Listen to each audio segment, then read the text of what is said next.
real quick, I realize it's been a fast and furious couple of days with messages and talking and stuff like that. I just wanted to relay. I think I've talked at some point or another with everybody about a varying number of different things. But I wanted to make sure that it was understood that any concerns or hesitations or anything that you might have about player autonomy or player freedom, I wanted to make sure that I address those concerns real quick and just let you know that if at any point that you have felt that you have not maybe has had as much freedom to dictate which way the story goes at this point, that was by design, purely because the stuff that we've been doing now has been you should say, an elaborate hook. Okay, and more interesting than just simply reading a blurb out of a book or just saying we're hopping into another module. I was attempting to have a hook that incorporated someone's backstory. And so for the sake of time, several times, because it seems like we get bogged down in some places, I attempted to move the freight a few times just so that we could move the story along and get to the campaign proper. So I just didn't want you to think that any lack of freedom that you've had maybe the past 6 or 7 sessions or whatever, that would be indicative of the campaign as a whole. Did I phrase that all right? Yeah. Okay. I just because I know that concern was real, and I understand why it would be that way. But rest assured, I promise you that literally from the moment that y'all get here, this is where y'all are able to do whatever y'all jolly well please. Everything was in service to get you to Iathir, and so now that you're here, you are able to do whatever it is that you as a group want to do, and whatever decisions that you make. It will be very similar to like when y'all got to Phandalin, that you can pursue whatever goals that you want, whatever side quests you want. If you don't want to pursue anything and you want to go right after the bad guy, you'll be able to do all that. I just wanted you to know that freedom will be there. We had to get to that point. So I apologize if I miscommunicated that over the past few sessions. So. There's a bad guy here? The bad guy. So with that said, again, I apologize for whatever confusion that I did. So we will, hopefully I won't have to apologize for anything else anymore. I'll get it right eventually. I believe I've slept a few times since then and read a few hundred texts and a few hundred phone calls, but I think memory serves. Y'all were riding along the edge of the wilderness of the Yearwood, and y'all were approaching the outskirts of Iathir with Strahd. I believe that was the case, right? Correct? Yeah, he was just telling us that this is about as far as he's going to go. Okay. And he was going to leave it with us. All right. I'm going to move y'all back to the map. All right. Does everybody have the map up on their screen? Yeah. Yes. Okay. Yes. Yeah. All right. Y'all are reaching about this point right here. Again, he had said that while most of the time things are in the clear, he's been kind of sticking close to the woods just to prevent any undue contact or unwanted contact with any roaming creatures or other individuals, just because it seems like things have been a little more active lately. So y'all have kind of been making your way. It's roughly been a little over 2 days since your exit from the Citadel, and it's approaching late afternoon of I think the 3rd day. And y'all are able to, as y'all approach, you are able to see the outline of the city. Go back to my journal. I can't remember if I have made it visible to you or not? Yeah, I have. But anyway, I'll put it up there again. You're able to see the outline of the city, the walls, and what appears to be the castle or the top of the citadel, housed behind the walls. Um, as y'all approach Streath, kind of gives you a couple of last words of information and warning. He kind of relays to the group. He says, "Look, I just want to give you the heads up, based not only on the information I've already given you, but if y'all do any roaming outside of Iathir, be very wary of the Yearwood that lies to the north of it, and venturing too far into the wilderness. There's been an increase in strange creature activity over the past couple of years or so.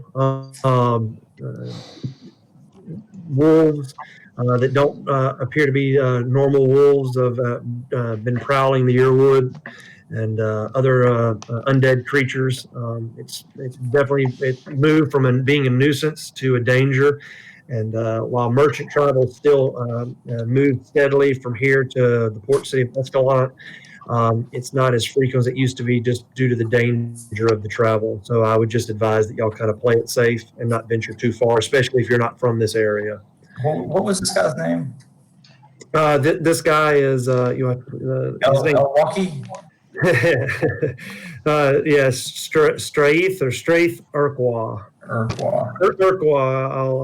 I'll throw him up there again. I see it now. I couldn't remember what exactly his name was. Yeah. Yep, Strath Urquhart. And he asked if you've got any questions for him before he kind of turns around and heads back out. Yeah. Where could we, if we needed to get in touch with you again, where could we find you? He says that I am normally wandering this area between here and Escalante. I have a few contacts in Iathir that know how to reach me. I will occasionally, as you know, because that's where you found me or met me, I will venture into the mountains looking for certain artifacts or treasure. But most of the time I can be found between here and Escalante. So if you, for some reason, need to get a hold of me with some expediency, see if you can find Habdale Stoneheart. Stoneheart.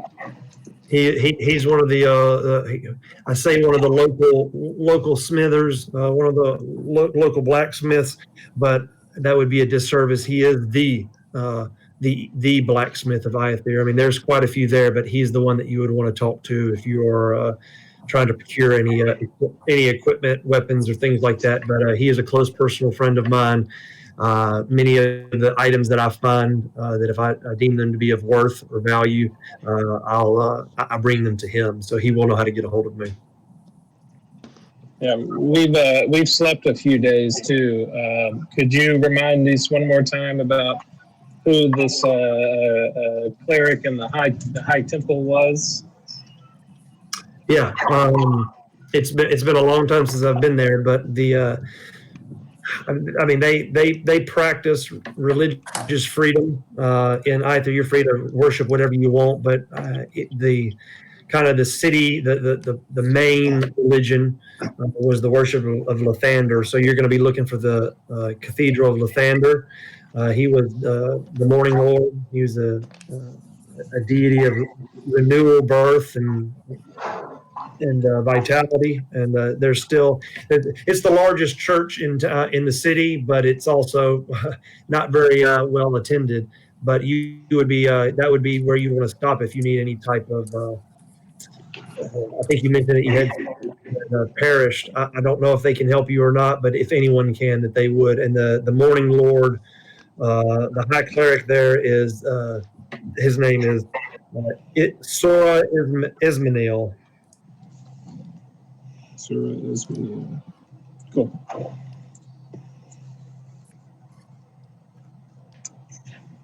Well, I think I would take guidance.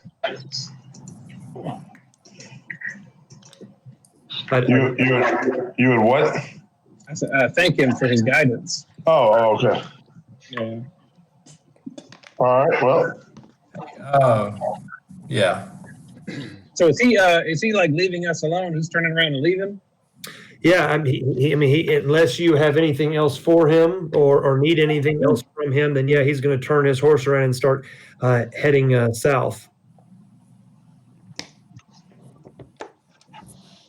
I can't think of anything you phone. no, Huh? I can't think of anything I need from him. Okay. All right. Well, he's going to kind of bid y'all good luck. And again, if you need him, he's kind of giving you the idea about how he can be reached. He wishes you the best with the cathedral and any other business that you have in Iather. And then he's going to, like I said, turn his horse pointed south and head that direction. And you'll see him kind of the distance grows and he'll become a faint image on the horizon.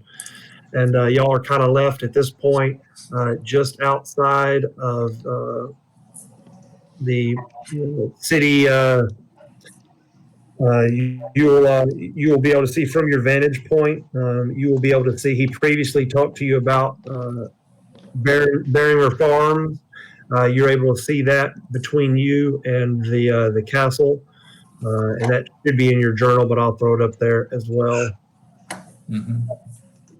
As well as closer to the front gate is the main inn for travelers that first arrive in Iather or decide not to actually go in, but just are using this inn as a kind of a stopping point for further travels. It's Karamara's Inn, and it should be in your journal, but I'll throw that out as well. And this is outside the wall. Yep. And so y'all are kind of at this point decide. So Carrot can see his hometown for the first time in 100 years. It's been over 100 years, but yeah. I'm just going to pull everybody aside, kind of stop for half a second. And, Grim, Baron, Ivor, Jack. Thank y'all. Thank y'all for coming with me and bringing me home. I haven't been here in forever. My father kicked me out, and I thought I'd never come back. My brother asked me to come back, so here we are. I don't know what's going to happen in here. I want to tell y'all something that I've been kind of holding back. Since we found out about the letter, I have been trying to get in touch with my brother, and I have been unable to. I don't know what that means, but I might need your help again. I don't know what we're walking into, but I hope that we all walk out of here. Well, we gotta walk in first. Yeah. Yep, got to get in first. We got to know what we're dealing with, right? Well, that's the thing. That's all I wanted to tell you is like I don't know what we're dealing with. So just kind of hopefully everything's fine and we'll figure out what's going on and why he's not talking to me or hasn't been getting my messages. He has the same last name as you. Is that correct? Yeah. Okay. So is that something we're not saying? Are we saying? I think I'm going to try and keep a low profile, at least for now, unless I feel like it might be advantageous for us. But I'm not going to hide it, I guess. I'm not going to just go crazy and change my name or anything. But if someone recognizes me, we'll just see what happens. Is there any reason we should be unwelcome in this city? No, I mean, look, this town is a big town, man. There's travelers here all the time. People, adventurers walk in and out of the peninsula. They're up there trying to track down dragons, which, that was going on back when I was here, So the 6 or 7 guys walking in town looking like adventurers, we should theoretically be nobodies here, and nobody should be after us. What about I this, say that, and my spell book's talking to me, but what about this Frederick Masterson? That's a good question. Hey, DM, do I know him? No, he would not have been. He would not have been in that position. He's a human, so he is. That's not So somebody. he works for the crown now, but I didn't know him when I was here. Yeah, all you would know is what Strahd kind of let you know when he was kind of giving you the 411 is that he's kind of the keeper of the coin. He handles the taxes and the tariffs and also gate entry fees, things like that. But no, you do not recognize the name. Well, I do know that my father was a fair man, elf man, and my brother is a fair man. So I have no reason to think anything bad's going to happen to us. I'm just a little bit uneasy as to what's going on in here. So let's just go see what happens. Yep. And we have was, a friend in ashes in the backpack, so I'm a little uneasy. as y'all are kind of talking, I had a roll there. You are going to hear a howl, and need everybody to make perception checks. That means I gotta find my character sheet.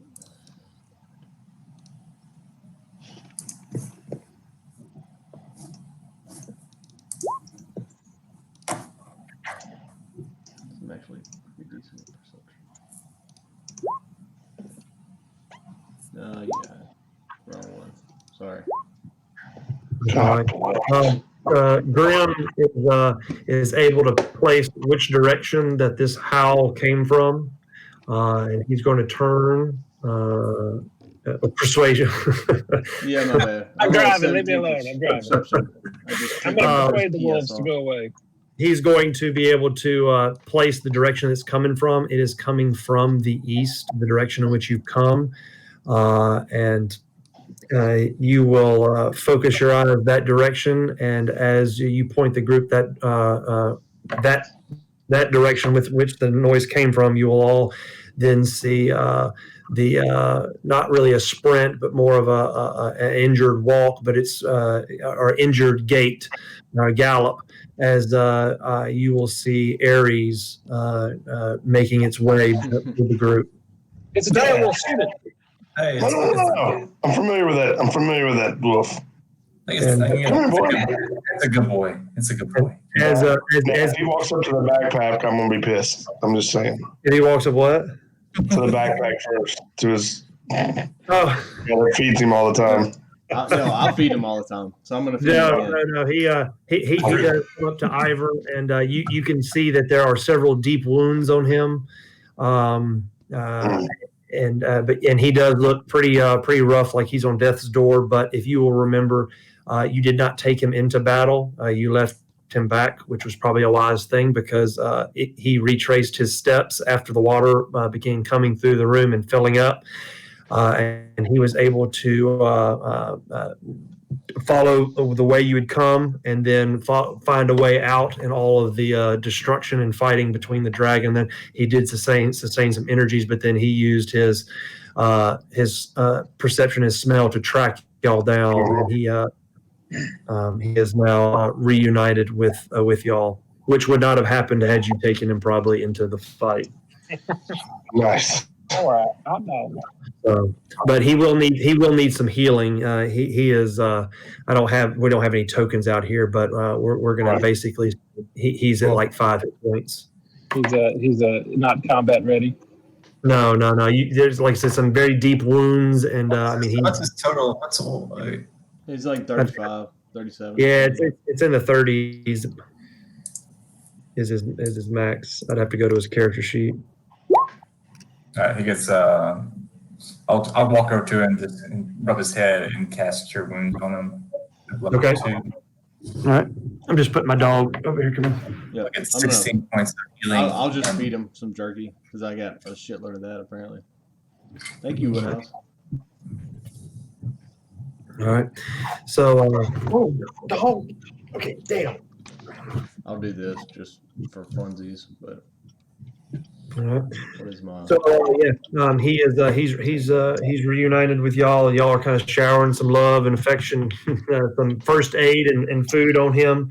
And now instead of minus 2, you're only currently -1 for the group.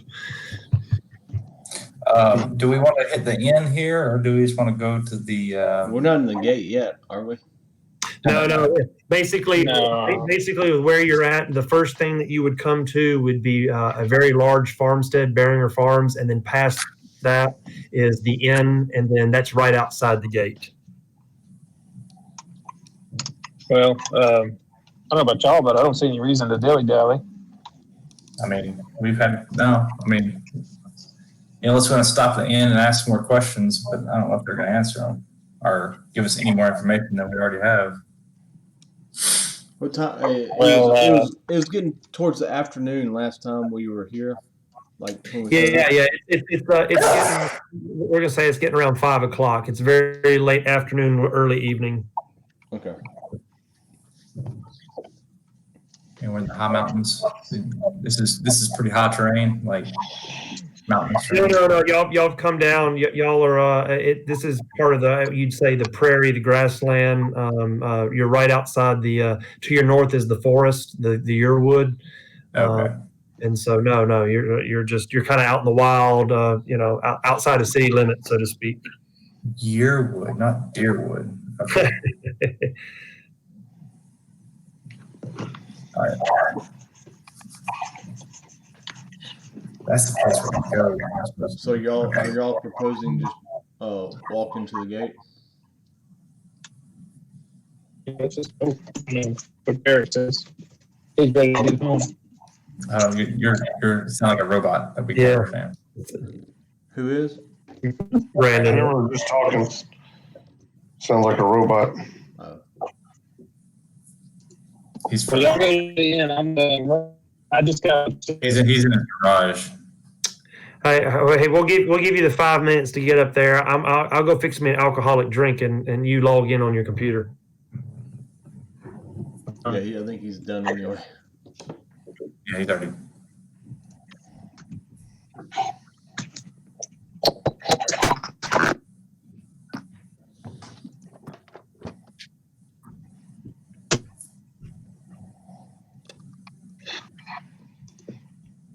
J-Mac. See him? Yeah. When do you start with Mercedes? You've already started, or when? I don't know, I'm supposed to give a call back. They just had to do the background check and drug screening deal, and once that gets all clear, they'll call me back. It's not gonna get cleared. You're so screwed. Oh, this is a they'll call you deal. Well, so they did This must be your first one. Oh. they did a recruiting training deal where there was like preliminary interviews, then we got callbacks, then we went through like a sales training deal with how to sell cars, then did manager interviews, and so they did it like offer the job to me at Mercedes. Now it's just about when my start date will determine if I clear all the background stuff. I got you. No, yeah, that's awesome, dude. But it was like 7 of us that got hired at the same time. Oh, It's a competition. it is a No, competition. dude. It's dude. That's straight up a D&D, straight up job. Learn the details and then sell them. Yeah. Well, it started off like 120 of us and narrowed it down to 7 of us got hired at Mercedes and 6 at Volvo. Yeah, you don't want to sell the safe cars. You want to sell the German cars. The straight up safe. So yeah, but I might have to go to like Tuscaloosa to the manufacturing company, like where they manufacture the cars and stuff, to learn about it all. Yeah, man. Go eat at Dreamland Barbecue. Tuscaloosa? Yeah, that's where their big plant is here in the U.S. That's the holy land for Cram. You better be careful. It's like Mecca. Yeah. Man, the plant is really something. Hey, for real though, they got cars on that lot that are like $180,000. Oh, yeah. Dude, yeah, you can get Why? a Ford for $180,000. I'm like, what? Yeah, dude, yeah, they're insane. Like the house. Yeah. $180,000 car. That's insane. They do have $90,000 for like F-350s. Stupid. They do have a. It's not made yet. It's still in concept, but they brought in. Shoot, what's his name? The guy that made James Cameron from Avatar. Mm-hmm. They brought him in to design like an Avatar car. Well, there's a new Avatar coming out. Yeah, and so they're doing a special promotion. They're building an Avatar Mercedes, and they got him to come in and work on the design. Like he needs more money. It's like Yeah, how does that go? And we'll pay you? yeah, and this Is that part of this old dude, Bloomberg is running for president with $20 or $200 million after you get billion. You get that much money. What are you trying to do here?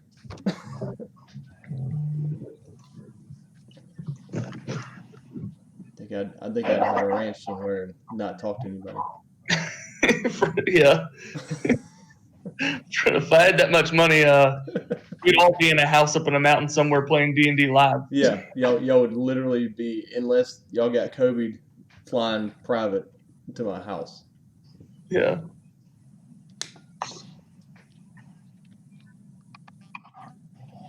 Yeah, if I had that much money, we'd have a house, we'd have a freaking mansion at a middle spot in the middle of nowhere where we could just meet up live. It wouldn't be a meetup. We would all live there, and y'all I would pay y'all salaries for the rest of your life. For if you got that much money, it's just I'm just gonna hire you to manage real estate property. Sure. Yeah, we're gonna bush hog today, and that's maybe do that.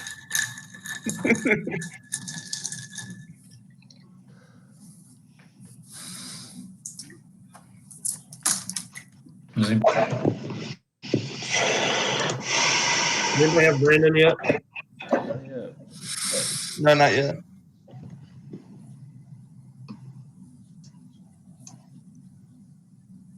Awesome.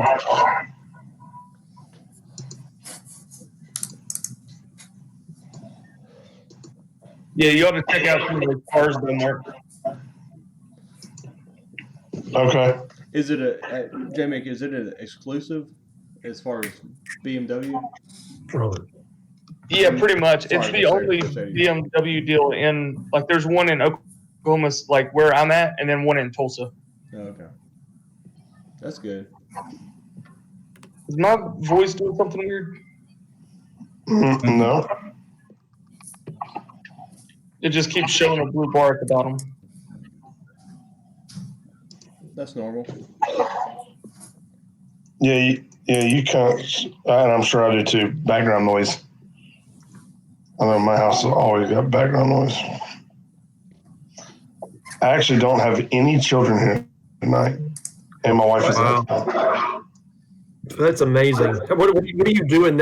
I have to know, what do you do in a situation like where you go from like DEFCON 1 noise with 5 kids to now silent?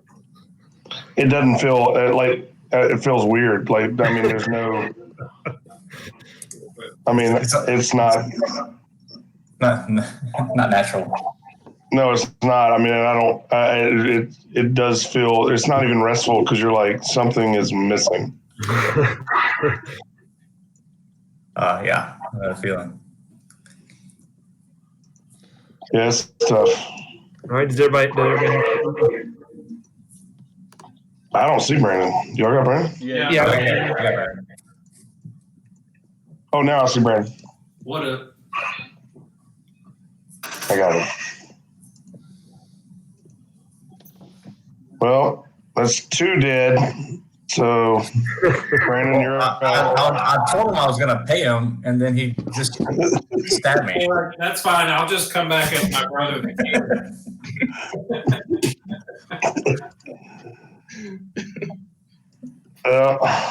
You missed a lot, Brandon, in that short period of time. I got disintegrated and there was no bag to put my ashes in? Yeah, we just kind of left you. Well, No, wait, you kind of there was blended a in with the bag. dirt. You blended in with the dirt, so we didn't really know Yeah. what. I mean, you had a What bag. would We didn't know if you- you wanted to be brought back or not. We were like, well, this is awkward. We didn't know really. Twee arms.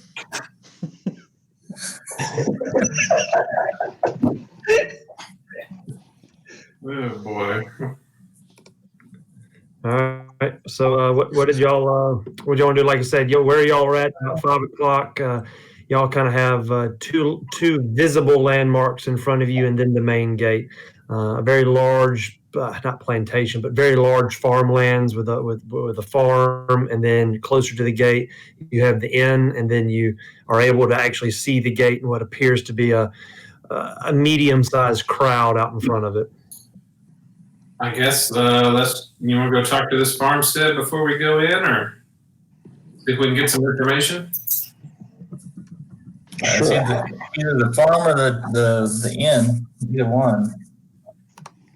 Yeah, let's go to the I'll farm to and the just inn. kind of get some. I'm going to the inn. Okay. Going to the inn.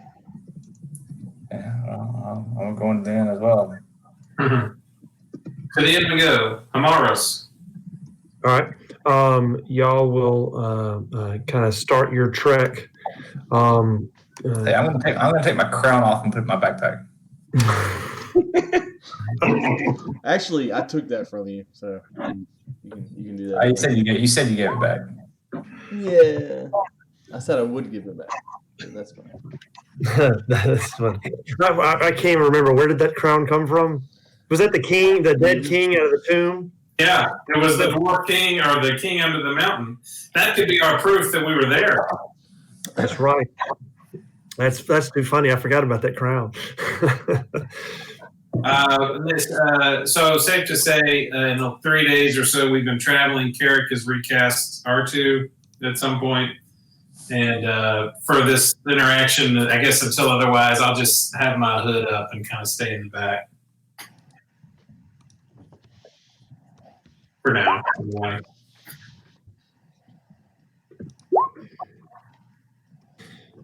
All right. Let's see here. Y'all are making your way. Y'all kind of pass by the farm. You see what appears to be a large stable with horses in it. You see the house proper. A good bit of farmland out to the south of it. Y'all kind of pass that by on your left, and you continue on toward the gate. And the next kind of structure or area that you come to is what appears to be just a large inn or lodging, tavern of some sort.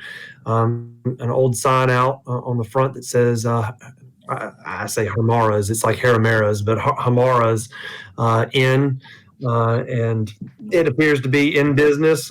It's not the best looking place, but it looks large enough to serve quite a few people. Again, this is kind of the one-stop shop for anybody not only first arriving in Iathir, but also for passing along and going to other destinations. This is kind of like a pit stop, so to speak, for many people. So y'all kind of roll up to that place. Is there an Arby's inside? No, but there is a gas station Subway. Okay. Yeah.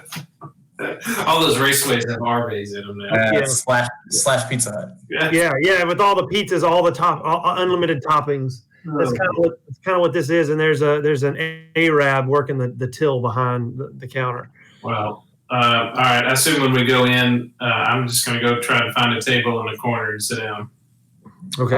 I'll go talk to the bartender. All right. Yeah, I'll go with Grim. I'm going with Grim too. So is everybody going in? Oh yeah.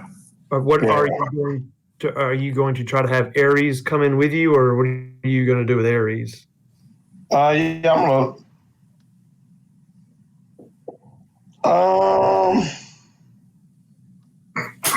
Yeah. He's like 7 or 8 feet tall. Isn't he like as big as the door? No, he's Yeah. a baby. He's pretty tall. No, he's pretty large. So that's why I asked. So I'm just curious where Aries is going I to thought be. he was a baby. No, he's not a baby. His hit points are babyish. No, look up direwolf. He has the full hit points of a direwolf. Does he? Okay, I thought he had room to grow. He has room to level up, maybe, but no. At his current, he has the stock stat block of a direwolf. Okay, well then I'm gonna maybe leave him outside at that. That might be frowned upon in this establishment. I thought he's a horse and tied to the hitching post. Best way to find out is take him inside. That's true. That is true. I guess I'm gonna sit. I guess.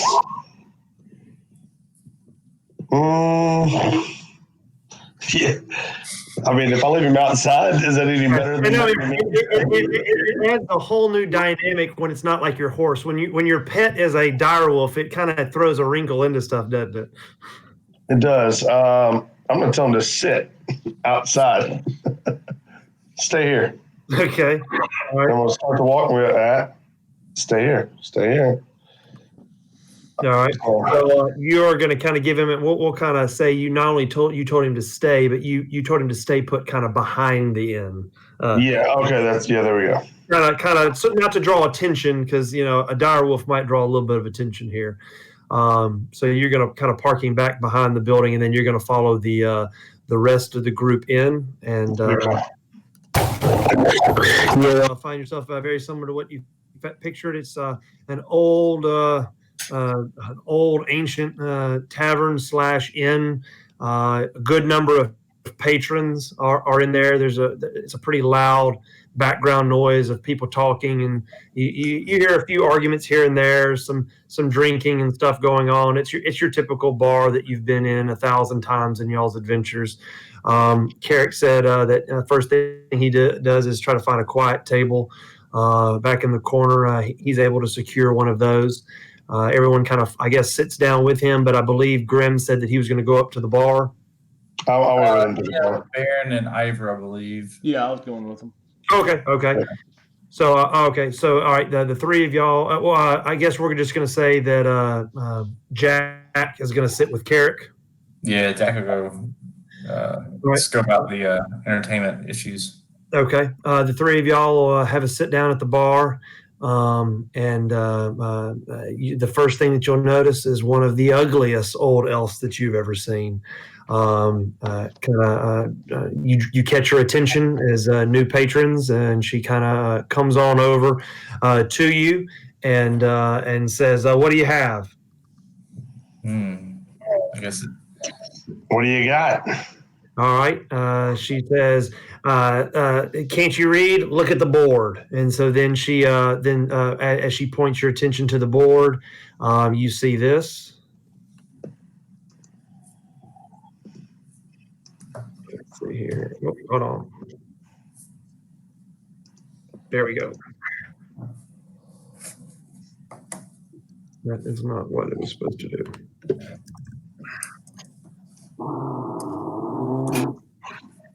That was nice, whoever that was.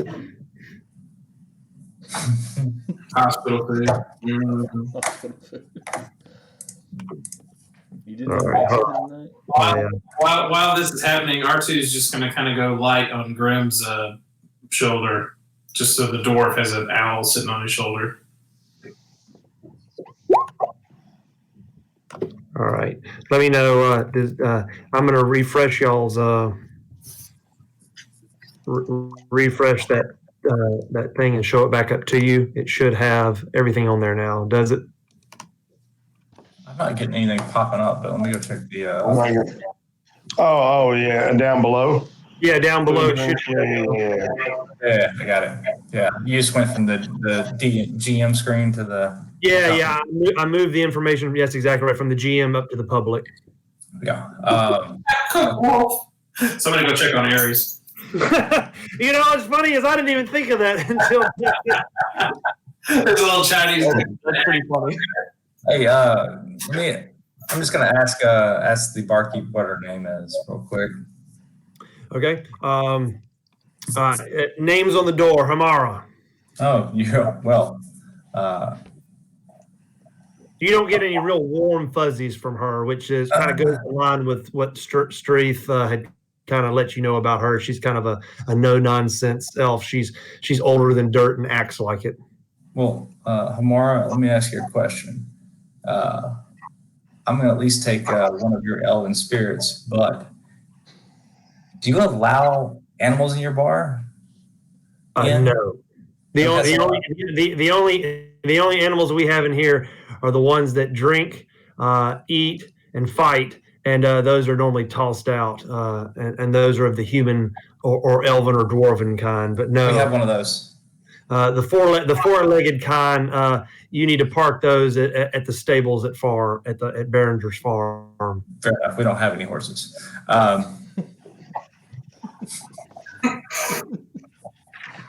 Actually, weren't we riding horses? Didn't he have one for us to borrow or something? Y'all had 2 horses, yeah.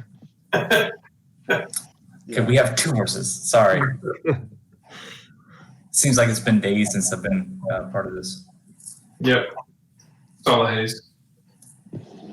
But yeah, just one of your elven spirits, and whatever these guys want, I'll pick it up. Okay. What do the 2 of you gentlemen have? I'll take an elven spirit. Yeah, absolutely. All right. So you want 3 mugs, or would you rather have a gallon? Oh well, it looks like the house ale comes in a gallon. If I can read your sign, you said I couldn't read, but the elven spirit is. Oh, I'm sorry. Yeah. I got you. Yeah. Sorry, I hadn't scrolled all the way down. So I know I have one but I can still read. I hadn't scrolled all the way down. Yeah. All right. So yeah, if you want the spirits, that's 20 per glass. So she pours 3 of those. Do you need any food with that? Yes. Ooh, I think we might. Let's get no Rocco. Let's get a loaf of bread and a hunk of cheese, and we'll be good. All right. She plops both of those down on kind of true to the description on plates that look like that they've been washed better in the past. But she plops them down and collects the coin. That'll be that's 60 gold pieces and then 20 silver pieces. All right, I'm gonna give her 200 gold pieces and tell her.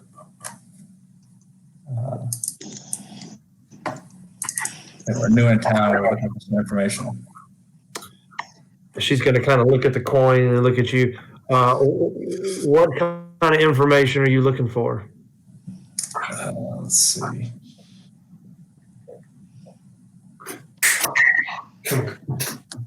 Doing my math on my gold real quick.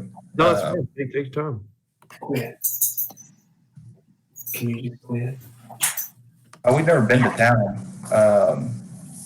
Who's in charge? Who runs the city? Like security wise, political, give me some information.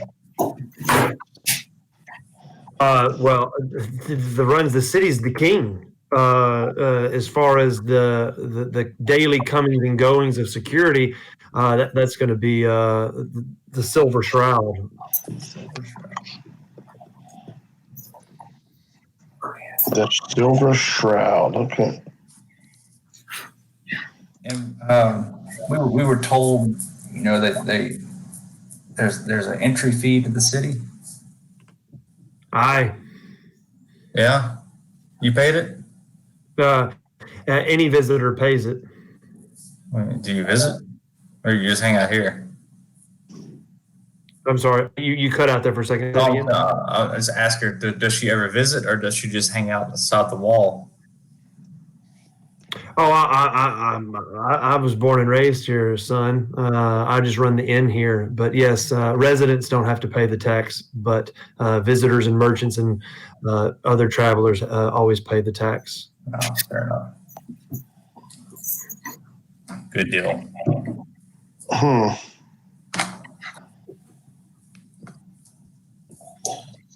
So, is there,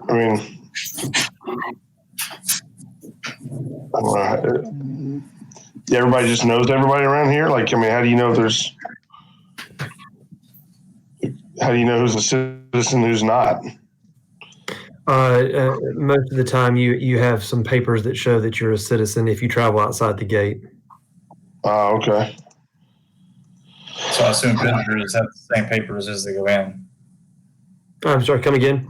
I said I just assume that if you're a visitor, you have the same similar papers. Yeah, if you're a visitor, once you pay the tax, you're issued some temporary papers for showing what your business here is, whether it be as a vendor to sell things in the market, or a trader to trade with other things, other shops, or whether you're just here to visit for some other reason. Normally, you're given a few days to complete your business. If you're going to be becoming a permanent resident. Okay.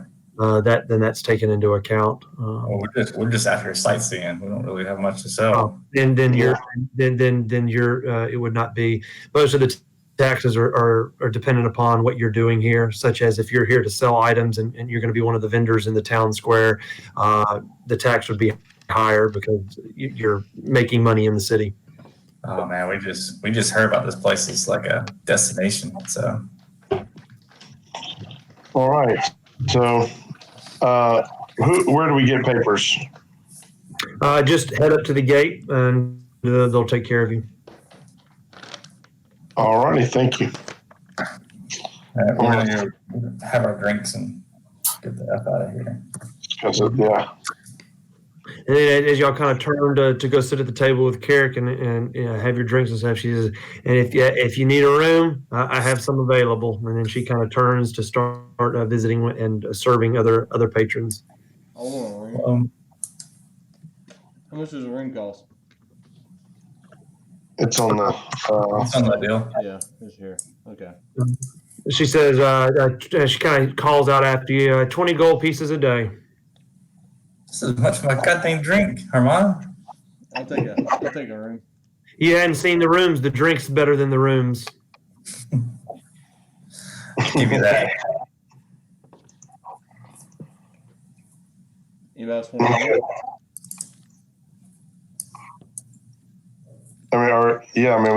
we can get a room here. It's up to y'all. Y'all can go ahead and go to the gate. You can go do something else, or you can grab a room and hit the castle first light, or hit the city first light. So we're over there talking, so we're back over at our little table, right? Yeah, y'all are kind of discussing stuff at the table. The drinking and the stuff. Y'all have been in there maybe 45 minutes to an hour, just kind of hanging out. Hey, so my thought is we hit the gates early. We wake up early. Maybe less people at the gate. I think more people the better. Oh, you think so? Get lost in a crowd. Yeah.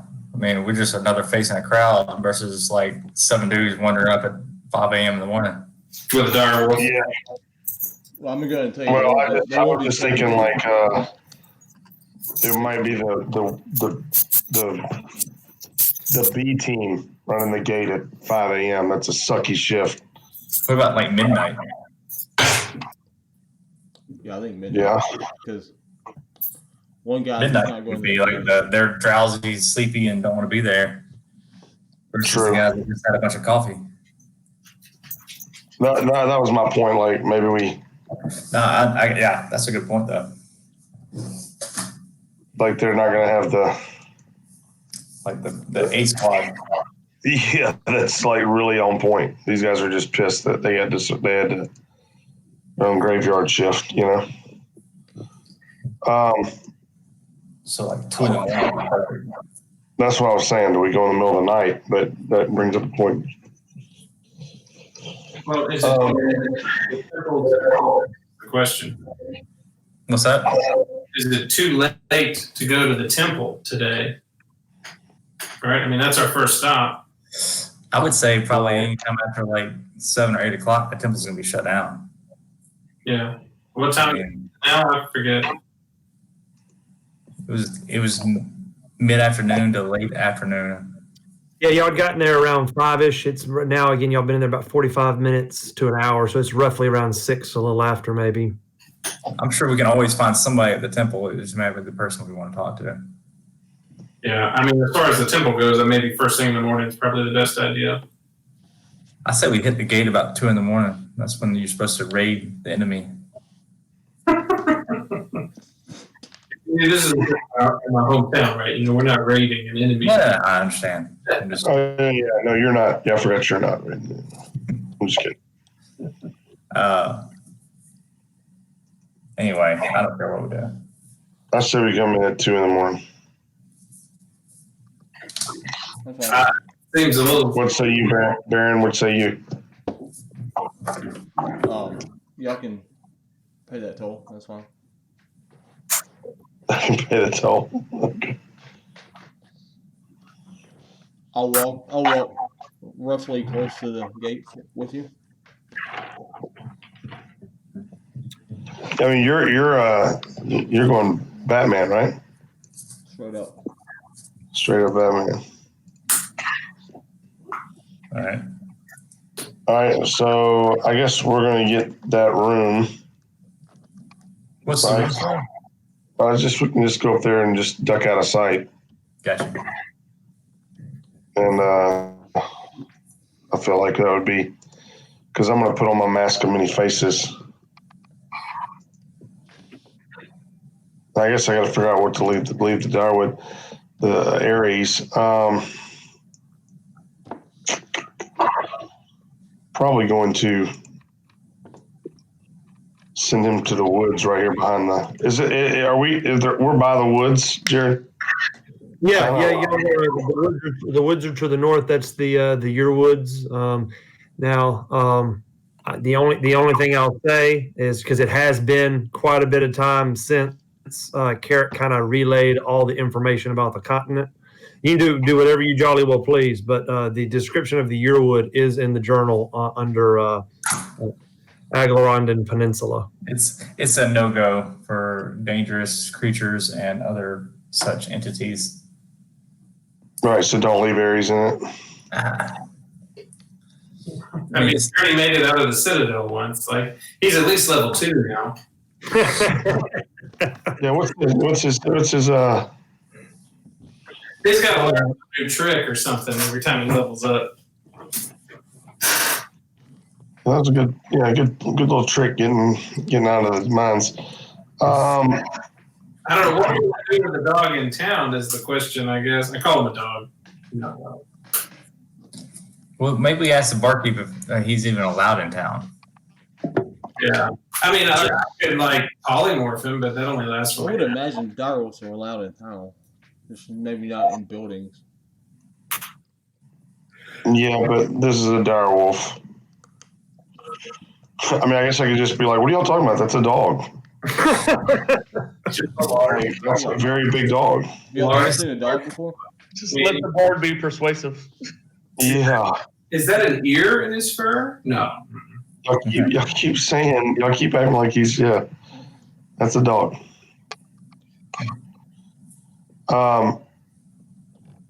Okay, well, They don't I have guess- to believe you.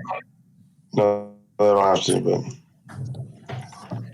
we're going to get him on a leash or something. I really don't know what to do with the dog. I mean, the wolf now. So let's just go in with it. Walk No, in town. we take him with us. Just come with us then. Yeah. Okay. There it is. We'll see how that goes. All right, so So what was the final approach that y'all were going to do? I guess time of day. Yeah, or- we're gonna hang out at the hotel till midnight ish, Okay. and then go to the city. Okay. I'm going Gate. on a walkabout. I'm not going Okay. to the gate. And I'll All right. walk down the wall and hop over it. Okay. We'll kind of handle all of this separate. Beginning, y'all are just all kind of hanging out at the same time, I guess, just waiting for nightfall. And as midnight kind of rolls around, the patrons of the bar or of the inn kind of really thin out after a while. Those that have secured the rooms will kind of retreat to the upstairs areas to take advantage of the squalor up there. The ones that were just kind of stopping for a drink or passing through, they've kind of moved on. Haramara herself has kind of turned the business dealings over to one of her lackeys, and she's left the establishment. And it's roughly midnight, thereabouts, at this point. And it's at this point that y'all kind of get up from the table and exit the inn and make your way towards the gate, at least the five of y'all that are going to be heading toward the gate. What you see is obviously next to no crowd. There's a few stragglers that have kind of done the same thing as y'all. They've kind of picked a less crowded time. They appear to be talking to soldiers standing at the gate, and you see maybe two or three, not very many, but vendors with covered wagons that looks like that they're bringing their stuff for the next day's sale, shopping at the square, at the town square. They want to get an early start, and so y'all kind of come up behind the ones that are already there, and what you see is what I get. Oh, go ahead. Oh, I thought somebody said something. You see a soldiers standing in full armor, carrying spears, with swords on their hips. There's quite a few number of them. Their armor is not completely silver, but they have a silver trim and silver shine to parts of it. This kind of gives you an idea that this is the city guard. The Silver Shroud is what Hamara called them. They are stationed all along the gate. You see several as you approach, manning the wall up top, keeping watch at a distance. They are most of their attention is focused on the people that are approaching the main gate. And you see a couple of people that are visiting. They're not wearing armor, but they're wearing, I guess you'd say, kind of just basic uniforms. They kind of seem to be checking people's wagons and carrying parchment and ink and making notes and collecting coins from people as they kind of go through. And that's kind of what you observe as you walk up to the main gate. So I guess kind of give me your marching order, and then we'll switch to Baron, who's I heard said he's going Batman. By the way, when I slipped out as we were walking out of the inn, I kind of reached down and kind of had pulled my hood over my head and put my mask on and changed kind of to the appearance of just a general, somebody that would kind of look native to this area. So. And in another moment of quiet, I'm gonna take off my haversack and give it to R2 and dismiss her. Okay. All right. So we'll say both of those kind of happen simultaneously. The group, no one else really notices because, again, it's midnight and they're focused on the people that are way up ahead of them that are actually conducting business. So only the group will notice that Ivor kind of goes from looking battle worn and filthy and dirty from their trek down from the mountains to someone of just average clothing. Begins walking to the group, and then again, R2 is dismissed with the supplies and things that Carrick has done. Y'all will approach kind of the back of the line. Again, I say that would be the also, I mean, I'm gonna. I guess just a point of all my gold.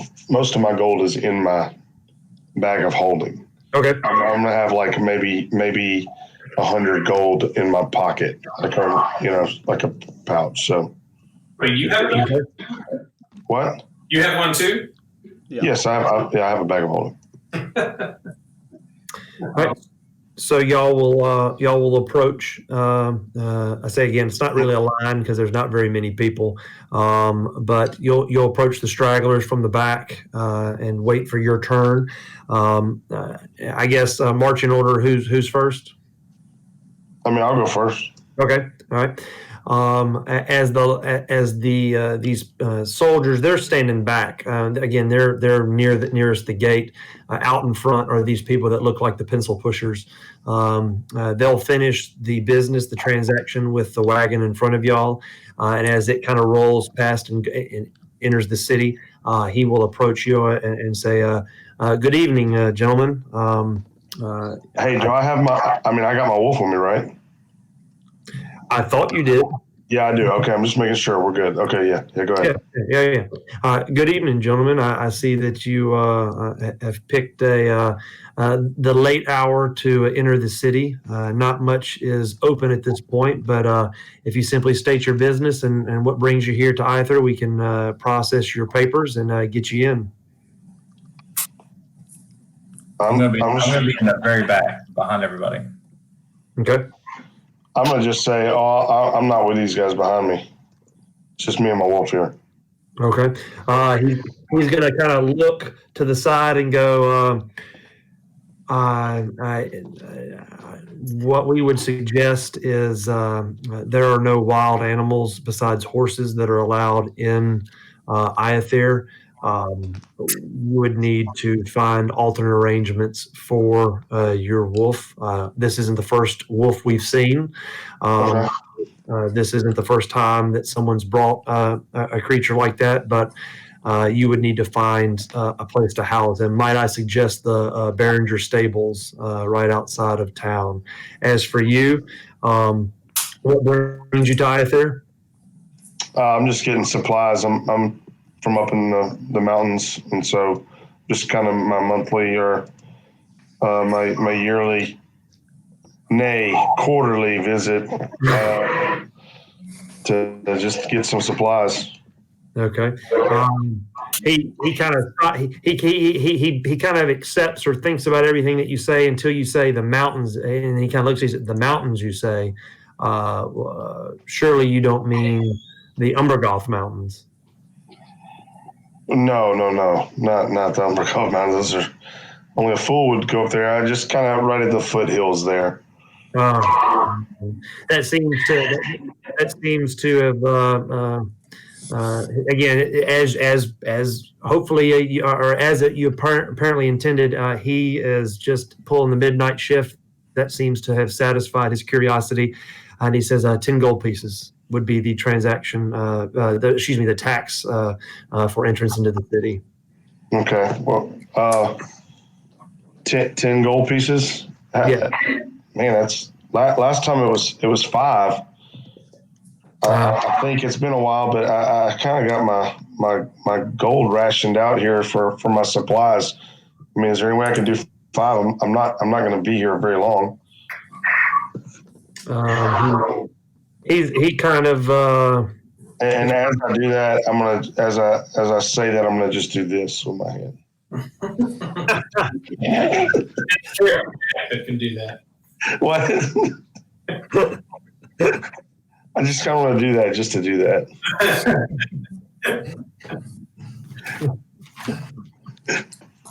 Shouldn't it be 5 gold pieces? Sorry, You said that these are not the droids you're looking for. I just said, shouldn't it be 5 gold pieces? 10's too much. Yeah. All right. What you would do? Can we roll? What you would do?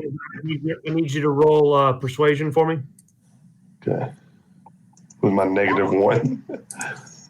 Oh, look at that. Boom. All right. He kind of looks around and says, "Whatever. 5 is fine." I tell you what. Here's 5, and here's 2 for you. I'm just going to kind of. He kind of lights up and says, "Thank you, sir. You don't have any idea the kind of crap I take here. That's appreciative. Enjoy Aether. Enjoy your visit." He scribbles some ink on the parchment that he's carrying, and then looks back up and says, "Do you know about how long you're looking to stay here?" I mean, maybe a day, maybe at the most. Okay. He puts 48 hours, 2 days, and then hands you the paper and says, he kind of nods at the guards, and I mean, the gates are open, but the guards kind of don't pay you any never mind, and you cross on into Aether, and then whoever's behind you, since y'all weren't together, who is, are y'all acting together or are we doing this individually? Oh man, I just went on. I mean, I was just. No, I said I wasn't really. Okay. No, I know. I'm talking about, I wanted to know how everybody else was doing it. It's just what the other three of us at this point, right? Well, yeah. No, it's 4. No, I'm not it's there. 3. Oh, that's right. That's right. It's just 3 more now. Yeah. So we'll just walk in together. Let's go. All right. Well, Graham was going last, right? Yeah, Yeah. I was just in the back, just kind of laying low. All right. So the 3 of y'all will kind of walk up to the same gentleman and good evening, sirs. What brings you to Iathir? We're just visiting, vacation. Are the 3 of y'all together? Yes. Okay.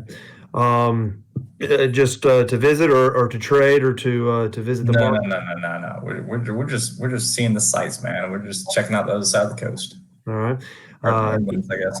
He then says, okay, that'll be 10 gold pieces a person.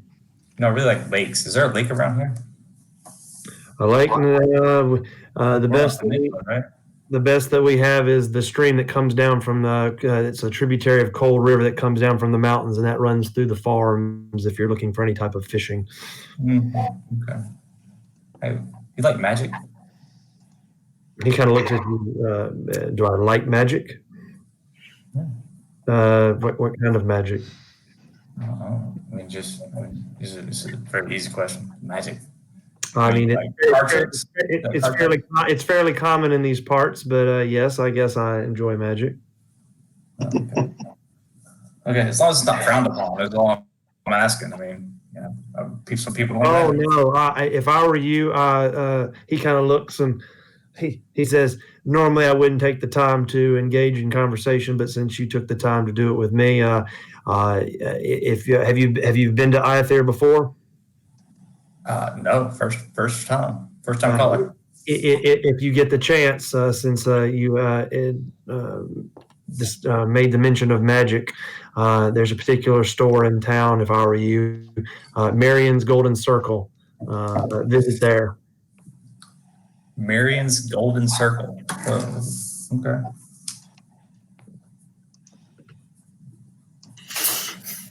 And then he kind of then talks to you a little bit and says, look, I normally don't have time to do this, but again, Marion's Golden Circle, that's the place. There's a lot of peddlers, a lot of vendors, a lot of places, but that's the place that you want to go to if you want to if you're looking for components for spells or trinkets or items that have curious abilities. What was your name? Did you say your name? My name is William. Sorry. All right. All right. That should have hopefully have popped up on your. Yep. Marion's. Yeah. These papers you're giving us, is it you need a name or anything for it, or is it just papers? I'm sorry, you kind of broke up there. These papers you're giving us, do you need our name, or is it just like some walking papers? These are just walking papers. Since you're not selling anything or setting up shop in the town square, this is just paperwork to show that you are that you paid the tax and that you're welcome in the city as a visitor. So we got our hand stamp at the bar. Yeah, you got your hand stamp. You're welcome to the rave. Right. So I mean, the Silver Shroud is your guard here. Is that correct? That is the city guard. He kind of nods behind him. Yes. Are they the ones that will ask us for our papers? If there's any type of trouble, then yes, they would ask you for your papers. As long as you don't get any trouble, no one could bother you. I mean, I'm terrible at keeping track of stuff. Could I get like a second copy of this? Because I like to drink and I lose shit. He kind of smiles and chuckles and says, "I'm afraid it's only one copy per visitor. I would best rely on your friends here to help get you home or get you to the inn when you're done drinking. All right. Well, I'm gonna come back and get another set then, because I'm terrible at this shit. All right. He kind of nods, and he kind of scribbles the same stuff that he did for Ivor on 3 separate pieces of paper, and then You put 48 hours. Can we get like what? 4 days? sure. I mean, yeah, let's do 4 days. He puts 4 days on there, and then he makes a little note. Remember Marion's, and hands it to you. Yeah. Nice to meet you. I'm Harbin Webster.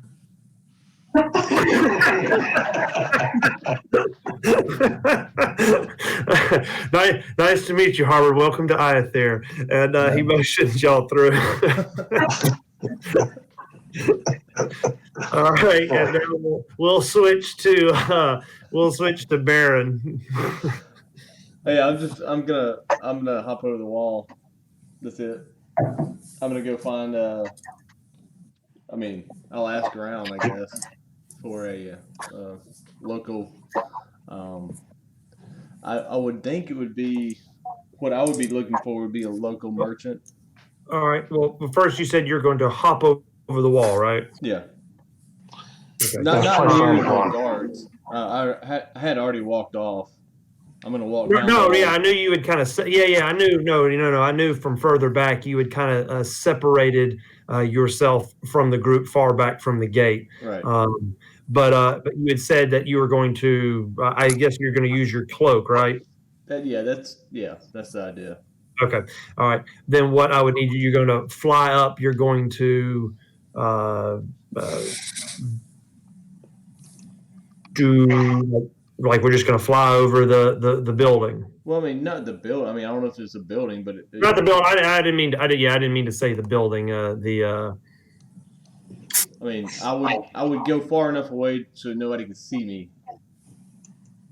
And it's night, right? 2 o'clock. Yeah, it's a night. Okay.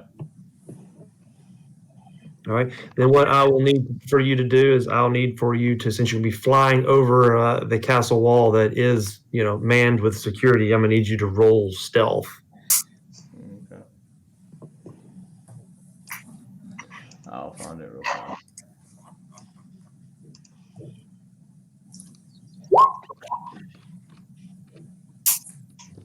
Okay. Being at the darkest of night,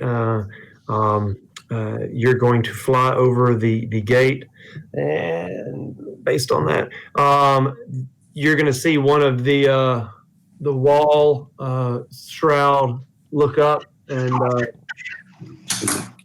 they're going to kind of lock eyes on your form as you kind of fly way up over, but they're going to take it as some type of large bird or something like that, and then go back to looking out over the wall, and you will find yourself kind of hovering with the wall behind you, and I assume you will try to pick a spot that is close enough to the gate, but far enough away that you can land without a problem. Just anywhere. My intent was just to hop over the wall. So Gotcha. All right, you'll spot some buildings, and you'll kind of land in between 2 buildings in a small alleyway, and then you will make your way back toward the gate on the inside. I assume. Are you meeting back up with everybody? No, not necessarily. Oh, no. Gotcha. Okay. So you will land, and you're going to kind of stay in the shadows, and you have successfully made it over the wall, and so now. Everyone is in Iathere. Let's see here.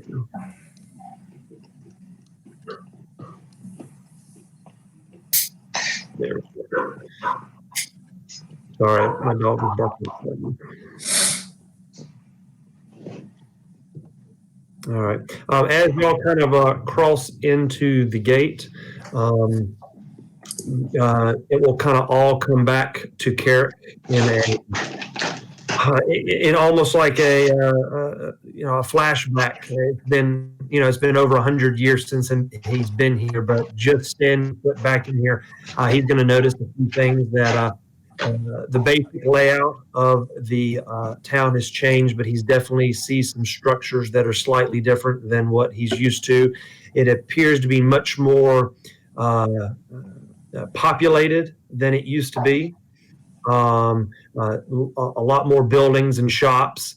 The Citadel it appears to have be a little taller than it used to be. Maybe slightly more industrial to the east when you first walk in.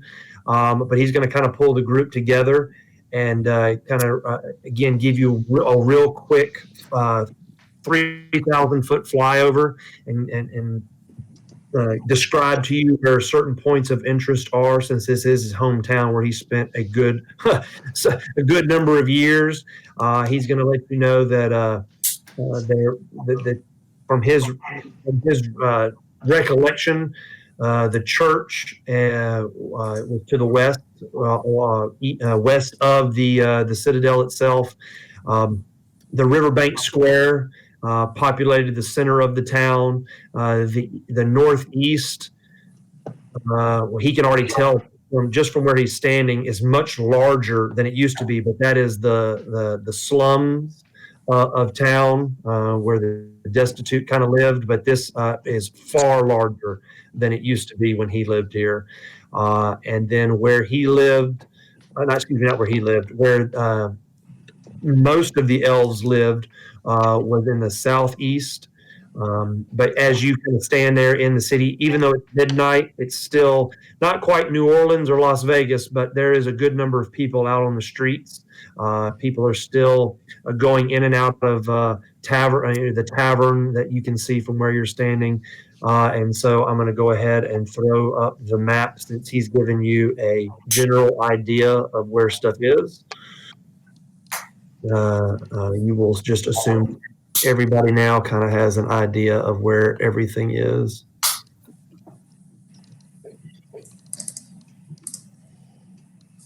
So we came in from the north, those gates right there. There you go. Did that take everybody there? Yeah. So we came in through the north, the inn, the stables. Well, that's just the way that this is oriented. This map, you actually. No, I understand. But yes, this is where you entered in right here. This is the main gates. The farm was out over here. You passed the farm. There was the inn, and here was his stables.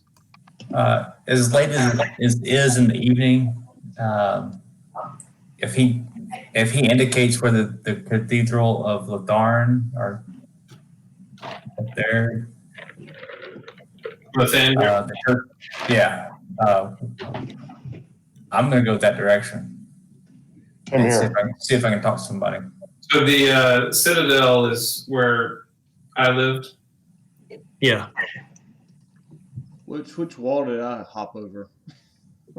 We're going to say that you hopped over here. And you kind of came down in between these buildings just on the outskirts of the slums. Oh, y'all are different. Y'all do the whole map's here. Okay. I was on a handout. Yeah. It could be a handout, and I have it now, y'all, on the page. Okay. Yeah. I was looking on the handout. Yeah. Where did Baron hop over at? Baron hopped over right in this area right here. I'm going to try to badge Baron, and hey, we came to the main gate. Meet us on the main drag. I don't know what the range is. He's probably out of range. Yeah. Either way, I don't respond. Okay. I did not take my wolf back to the farms, by the way. What am I supposed to do about that? He's just kind of standing out there with this lost look on his face. He's outside. Yeah, you didn't take him to anywhere else, so I'm assuming that you just kind of sent him back north to between the back of the inn and the woods. But I mean, I'm willing to retcon whatever you want, since I'm going to ask I'm going to go back to the guard, the guy that gave me the paper, real quick, and be like, is there like a porter or somebody that can run my dog down to the stable? Here's some coin for you, sir. he kind of looks at you like you've lost your mind, but at the same time, he has nothing else better to do, and he says, "It's not too far from here. I'm sure that one of the other tax collectors here, we don't exactly have a line, would be more than willing to do it for a few coin. I can tell you what the rates are just because we've had plenty of people have to board horses and other wild animals that they bring. So if you go to the farm, let's see here. Control C.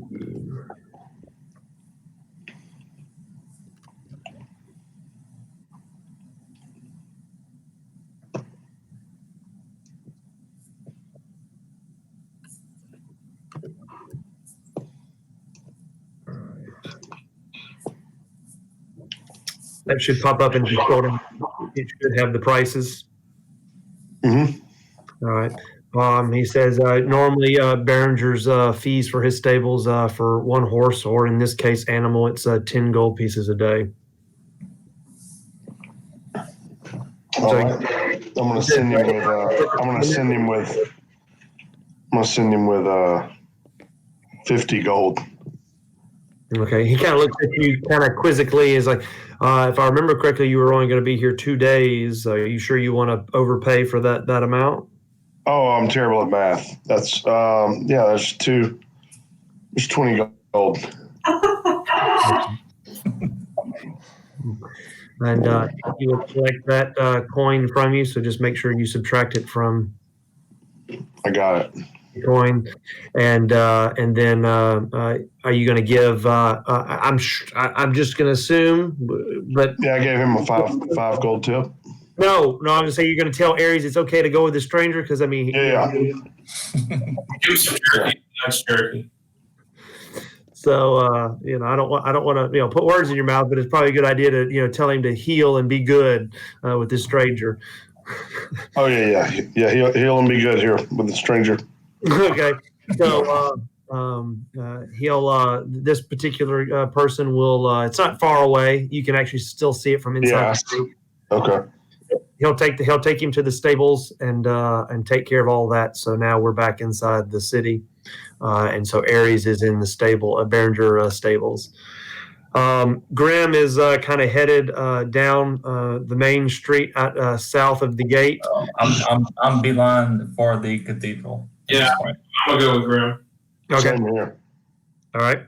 And Jack will be. So the four of y'all will head due south, and y'all will hit Riverbank Square, where you see a few vendors trying to get things just kind of settled and set up for the following morning. But it's pretty quiet there besides just people crossing that square to get to other places. And then y'all will turn due west and head directly for the cathedral. As y'all kind of go, Carrick is kind of pointing out landmarks and different districts and things like that, and describing things, kind of giving you the lay of the land, that's where he tripped and skinned his knee the first time, that kind of stuff.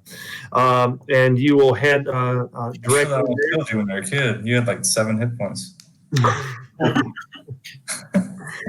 And you will make your way to the cathedral, and it appears to be dark. You don't see anybody coming or going. I'm going to knock on the door until somebody shows up. All right, so you will begin pounding on the door, and you will do that for quite a bit of time until eventually you hear some noise on the other end, and who goes there? You hear from the other side of a thick wooden door. What kind of holy place closes their doors to patrons? The kind that close their doors to go to sleep. Normal cathedral hours is first light. I don't read good. I didn't see a sign. Well, simply look up into the sky, sir. The sun is set. Well, yeah. You see, you're awake. Hey, can I get in? I gotta do. I gotta talk to some people. Sir, can your business please wait till tomorrow? It really can't. Really can't. I mean, I won't bother you. Just can you open the door? As you kind of say that, you kind of hear a sigh or a huff, but then you hear some cranking and the sound of some moving pieces, and then the big, large wooden door opens. And I don't wait for him to open. I push it open and go in. okay, as you do that, you knock a young boy. When I say boy, not a little kid, like a teenager type kid, onto his rear end, and I'll he help him goes. up. Like, He let's goes start with him. huh? I'll help him up. I didn't mean to not get over. He went to say something, but then when he saw the dwarf, a one-eyed dwarf, come marching through, he kind of froze. To his face. But okay, you helped him up, sir. Please, what is the problem? This is above your pay grade. Do you have a sanctuary? Of course we do. All right, let's go. Show me. He looks like he doesn't know whether he should obey or run for help. But again, he's kind of like within spitting distance of a one-eyed dwarf, and he goes, "Fine," and he kind of leads you through up some steps into the cathedral proper, and says, "What exactly are you looking for?" As we walk through, I see some candles. I grab a couple candles and I was like, "Hey, light these. We're gonna need them." And I said, "I need your altar." Okay. He walks you. Did we come in with you? Yeah, y'all are all behind me. That's why I said, grab some candles. We need. Okay. Yeah, I'm grabbing candles. His finger light candles. Yeah. All right. And he will again. This teenager boy, he's in his his onesie long johns. It looks like he doesn't know what's going on because he doesn't know what's going on, and he just kind of stands there stupefied as y'all kind of take over the sanctuary. As y'all grab candles off and head to the altar up at the front of the. I'll discard my backpack and open it up and grab the cloth that we have Drew's ashes wrapped in, and I'll put it on the altar and surround it by the candles, and then I'm going to attempt at least one more divine intervention before whoever else we can talk to shows up. Okay. And assuming the kid doesn't. This kid is stupefied at this point. Yeah. Okay. All right. D100. Nope. Not even close. And I'm just going to kind of lean over to the boy while he's standing there and be like, "You're doing good, son. Don't worry. You're doing good, son. Don't worry. This happens everywhere we go." He kind of looks up at you, and he's kind of like putting his hands through his hair. That's like he just literally woke up. He's like, "Sir, I'm going to be in so much trouble." Listen, I tell you what. And I'm going to say, yeah. I'm going to say, yeah, you are. You might be, but I'll tell you what's going to happen. Aries just showed up in Jameis' face. I'm just saying. So it is.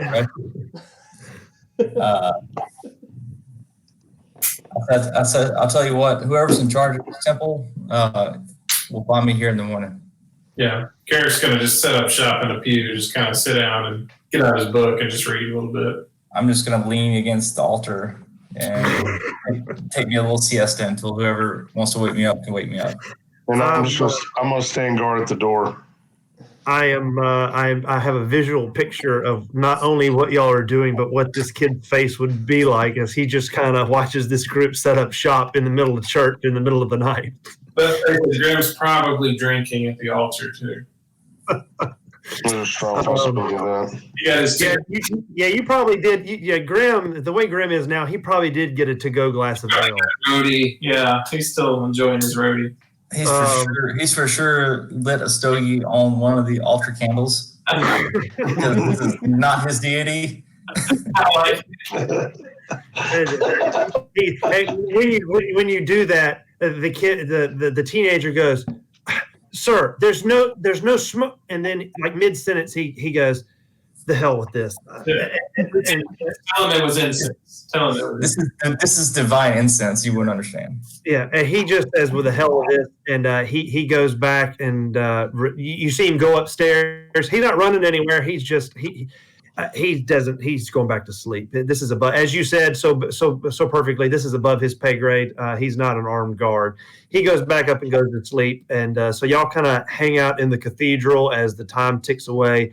We will now jump to Baron, who is slinking around the western edge of the slums. I'm not sneaking anymore. I'm walking. Huh? I'm not sneaking anymore. I'm in. I'm in, right? Okay. Yeah. Oh, yeah. I didn't know because you didn't answer them. I didn't know. So, do we want to handle any business you're doing now, or do you just want to table that until later? No. I mean, I want to ask where the nearest. Well, I know it's nighttime, and I'm probably dealing with some scourge. Yeah, this is a bit different than what the other group walked in. They walked down Main Street. You are in. You're on the outskirts of it, close to the gate, but you are in the slums district. You kind of make your way down these row houses, and everything's pretty trashy. But just like what they saw, there's still people out and about. It's just a completely different crowd. I mean, this would be the destitute, the poor, the violent ones. There's just people all in the streets and kind of coming and going. You pass some fights and things like that, but that's kind of what you're greeted with as you walk down the streets of the slums. Okay. Since I don't know anything about this town besides I hopped over the wall, I'm gonna ask somebody. Where would be the nearest merchant? The nearest merchant? Yeah. It'll probably take about 3 or 4 people that you try to stop to talk to before anyone even gives you the time of day. First few just kind of give you grunts and curse words and kind of pull away and look like they've got better things to do. By about the 4th or 5th one that you kind of pull aside and get their attention, the market square, the Riverbank Square. That's the place where all the vendors are, and then he kind of walks off. The Riverbank Square. Okay. Cool. All right. Yeah. So that's where I'll start heading. Okay. Unless I can ask another question about a blacksmith or something like that, but. I don't think there's another. You can try to stop someone else and ask. That one kind of walked off. Because you're kind of like walking through. Think of Bourbon Street. You're kind of walking down Bourbon Street. This is the Bourbon. Right. No, I was there like last weekend. It's not. Dude, man. Side note: that still is the funniest thing ever. When we were there with you, Brandon, and we were walking down Bourbon Street, and that lady stops and says, "Ma'am. You dropped something back there," and Ashley with the deadpan faces look, and you dropped your personality. And Ashley looked at that guy like, or was it a lady? I think it was a lady. Yeah, Ashley looked like she's going to kill her. Yeah. Yeah. They do that down there. It's not good. Anyway. No. All right. So, okay, here it yeah, you can try to ask somebody else, and most people are just going to say the shops are all in the center of the town. There's a few others spread out, but nobody's going to sell you anything at the middle of the night. No, I'm not looking to buy anything. I'm not looking. No, that wasn't me. That was them telling you that. Okay. Center of town. Got it. Headed that way. All right. You'll make your way south. It'll take you a little bit longer than it took the rest of the group to reach the center of town because you kind of have to zigzag your way through the row houses and things like that. But you'll reach the edge of the slums and kind of break out into the large town square.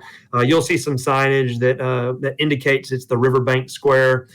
You'll see some empty stalls and vendors and caravans that aren't set up. You'll see the same thing that the other group saw, that you'll see some people setting up for the following morning, but it does not appear at this point any of the shops are open. I'm assuming there's not a bank or anything anywhere nearby. Not in the square, no. Yeah, not there. No. Okay. I'll just ask. All right. Anywhere else you want to go, or you just going to kind of hang tight in the No, square? I'm going to the Riverbank Square, and I guess if I can message somebody, I will. But if not, that's fine too. Yeah, you can.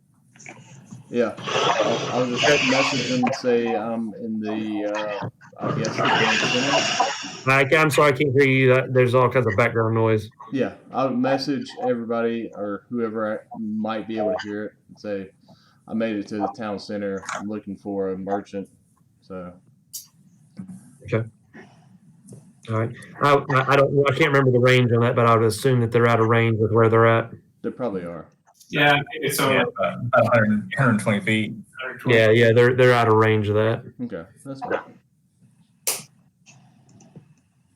All right, you just gonna kind of hang out there for the night, or for the? I mean. Yeah. I mean, it's 2:00 in the morning. We can only have like 2 or 3 hours before daylight. So. I'll pass. I mean, you can. Yeah, you can do whatever. But I mean, if you want to go looking for an inn or something, I mean, there are places here. Yeah, I mean, I can go look for an inn. I would like to scout the area for. I mean, this is obviously where the merchants are. Maybe where the blacksmiths and the banks are. Like this is the hub of the city, right?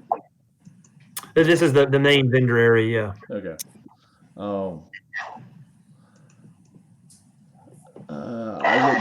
I wouldn't know about this map, would I? No, you weren't with the group when when Carrick was trying to describe the districts and the lay of the land. Yeah. So. I've already been over to the slums. I'm gonna go left, or I guess it would be west, and just walk. Okay. See what I find. As you kind of walk to the west, you'll pass some empty stalls and stuff. You'll kind of cross out of the Riverbank Square district. You will see looming over the skyline the Citadel, as well as what appears to be a large church in the north past that. And as you kind of walk by, you will see a fairly large establishment that looks like it has a good number of people coming and going in and out of it. It looks like of all the places you have, this particular place does seem to be open. I'll walk in. All right. As you walk up, you'll kind of see a sign that says the Daffendire Manor. You will walk in, and you will see. This thing is open till like 3:00 in the morning. Yes. Okay. Yep. Huh? I can't hear you. IHOP, International House of Pancakes. Oh. IHOP. Yeah. All right. You'll kind of as soon as you walk in and you see the name on the thing, as soon as you walk in, you're kind of greeted with something completely different than you saw at Haramara's. Everything is in good shape. It is a very nice tavern, and it appears that there are stairs that go up. You see people coming and going upstairs. It appears to be a combination of tavern and inn. You kind of pull somebody aside and say, what do you know about this particular place? And they kind of look at you surprised and say, don't you know where you stand? This is one of the nicest establishments in Iathir. Food, drink, room, whatever you need. This is the place to be. You do know that it's at this particular point, it's not as full as it would normally be, but there are still a good number of people sitting at tables. You see some people playing dice at a couple of spots. They have a bar that is fully manned, and there's a large crowd standing in the bar. And I will go ahead and throw that out there for you. Okay. And who am I talking? Who's talking to me right now? You just kind of pulled just a patron that happened to be standing near the door. Is there like if this is like a casino type place, is there like a pit boss or something? Or like a bartender or somebody that might have knowledge of something? Yeah, you kind of walk up to the bar. There's a pretty large guy kind of standing man in the bar. You'll talk to him. He doesn't give you his name, but he kind of gives you the lay of the land on the place. He lets you know that the the manor owner is a guy by the name of Torben Calderballer, and I'll throw that up there right now. He runs this manor, and it's probably kind of the nicest place in town to stay. You can get your food, your drink. You can do some gambling if you want. Let me find his bio.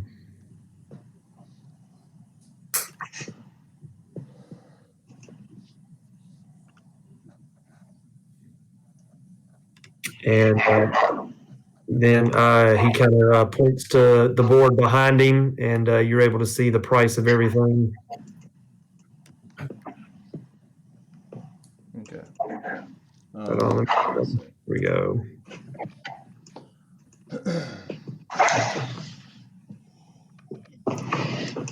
Here we go.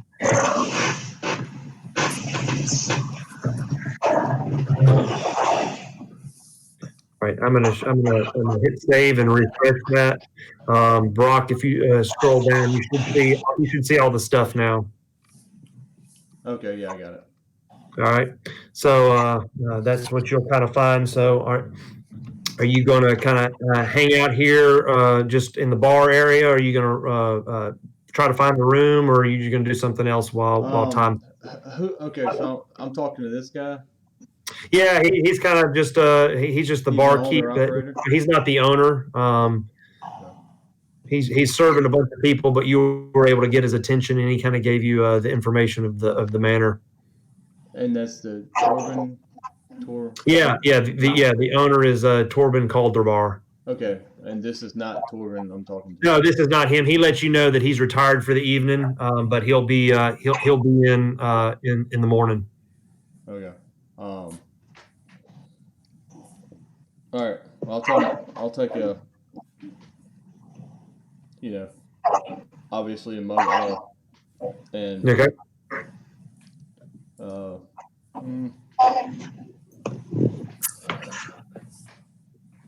And it's the time of day is like 2 or 3 o'clock in the morning.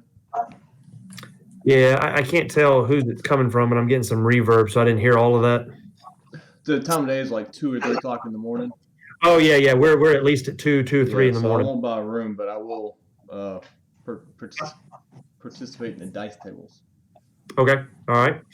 So he is going to go down. You're gonna grab a drink, and then you're going to go find someone to play some dice with.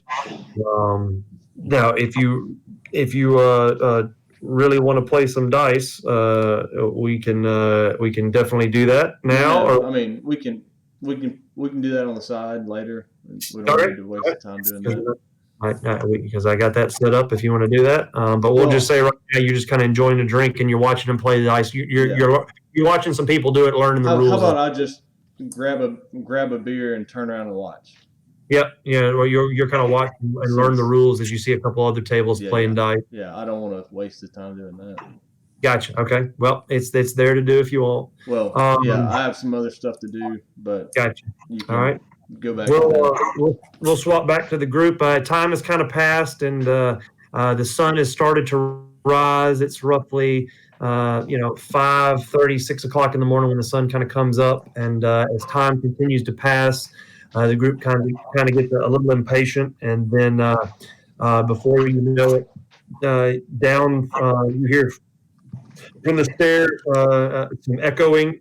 And you can tell that someone is coming down from far above, a higher level of the cathedral. And as you do, you see an elf come down in very ornate attire. He most definitely is appears to be some type of priest or cleric of some sort. And as he breaks the plane of the doorway and enters into the sanctuary itself, he kind of stops in his tracks and is surprised to find a party of 4 smoking and drinking in the middle of the sanctuary. I would have been long done with this cigar. But, oh, okay. All right. And he says, gentlemen, I do not recall opening the doors of the cathedral just yet. Might I ask how you found entrance? No, you're. It was unlocked. Oh. Yeah, well, it was unlocked, but we were greeted by William, and he was nice enough to to let us in. He Allow us kind to access to your sanctuary. he kind of pauses to ponder that, and then says, "Well, what brings you here so early in the morning?" Oh, it's actually very late at night, but I didn't hear. I said it was actually very late at night, but we have some issues that we need to resolve, and we're hoping for your assistance while we're here. Well, and are you a follower of Lathander? Actually, no. I'm a cleric of Talos, which is obviously not anywhere close to aligned with you or your ideologies. However, I believe the person we're willing to help, or we're here to attempt to help, was much more aligned with your beliefs and your theologies. And perhaps he was probably a better person than both of us. Well, have him step forward. I would love to meet him. Well, therein lies the problem. He's over there on your altar with the two silver pieces. Please tell me that. Put some silver pieces in that bag. What's that? That's what I forgot. That's right. That was pretty funny when you did that.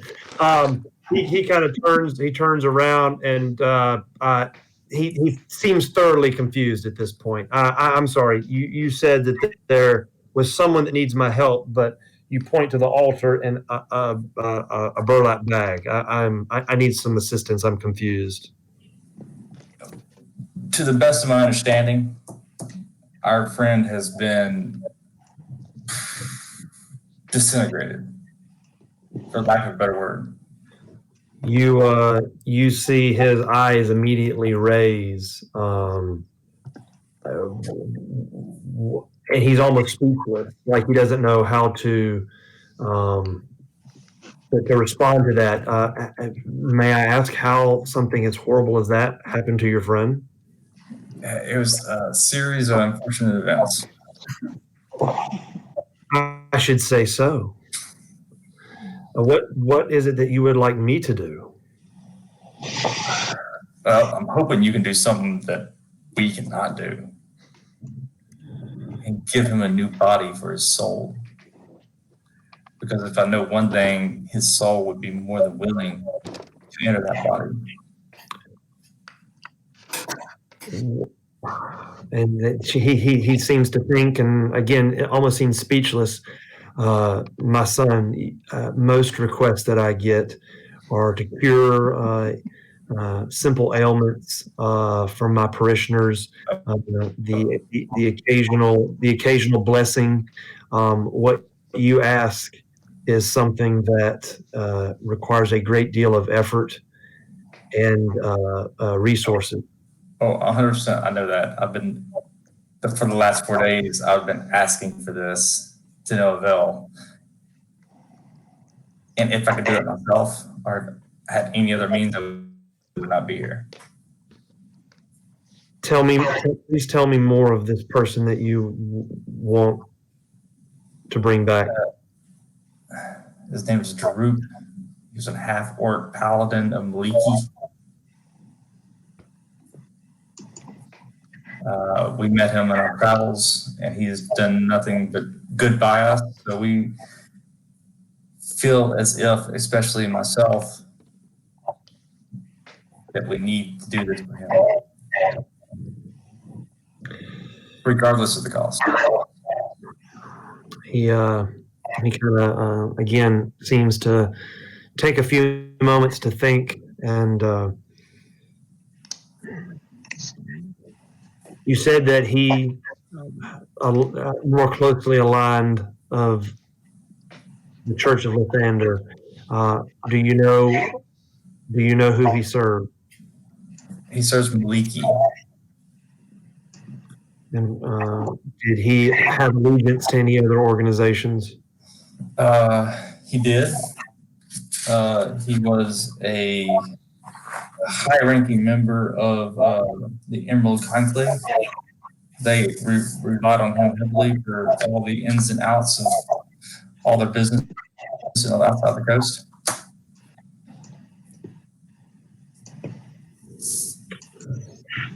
I have heard of this organization. I am quite old, and I have traveled far from this land. Well, he was more of a newly minted member, but nonetheless, he was a very important. He kind of thinks and says, I have heard of this this group. I've not had any dealings with them myself, but I know for what they stand for. I need to know specifically how he died. Specifically,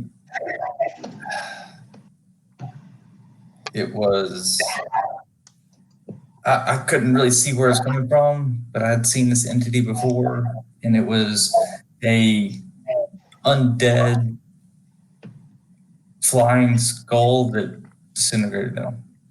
The moment that you mentioned not only undead, but that, so he was slain fighting an undead creature? 100% undead. But he took like a lot of arrows before that, so it wasn't like that was the thing that killed him. It was kind of a stacking of different deals. It was unfortunate. Like I said, unfortunate events. Roll for persuasion. Okay. No, terrible at this.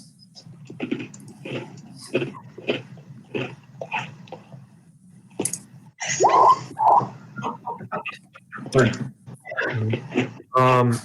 He says, this is what I will do. Because of what you tell me of this person, I will conduct the request that you have. But there is little that I can do for the cost. It will require 25,000 gold pieces worth of diamonds, unless that there is some other way or reason that we can figure out a way to circumvent that. That's the cost, because that's the supplies that I need. Get this, I guess Carrick will stand up and turn around and take his hood off.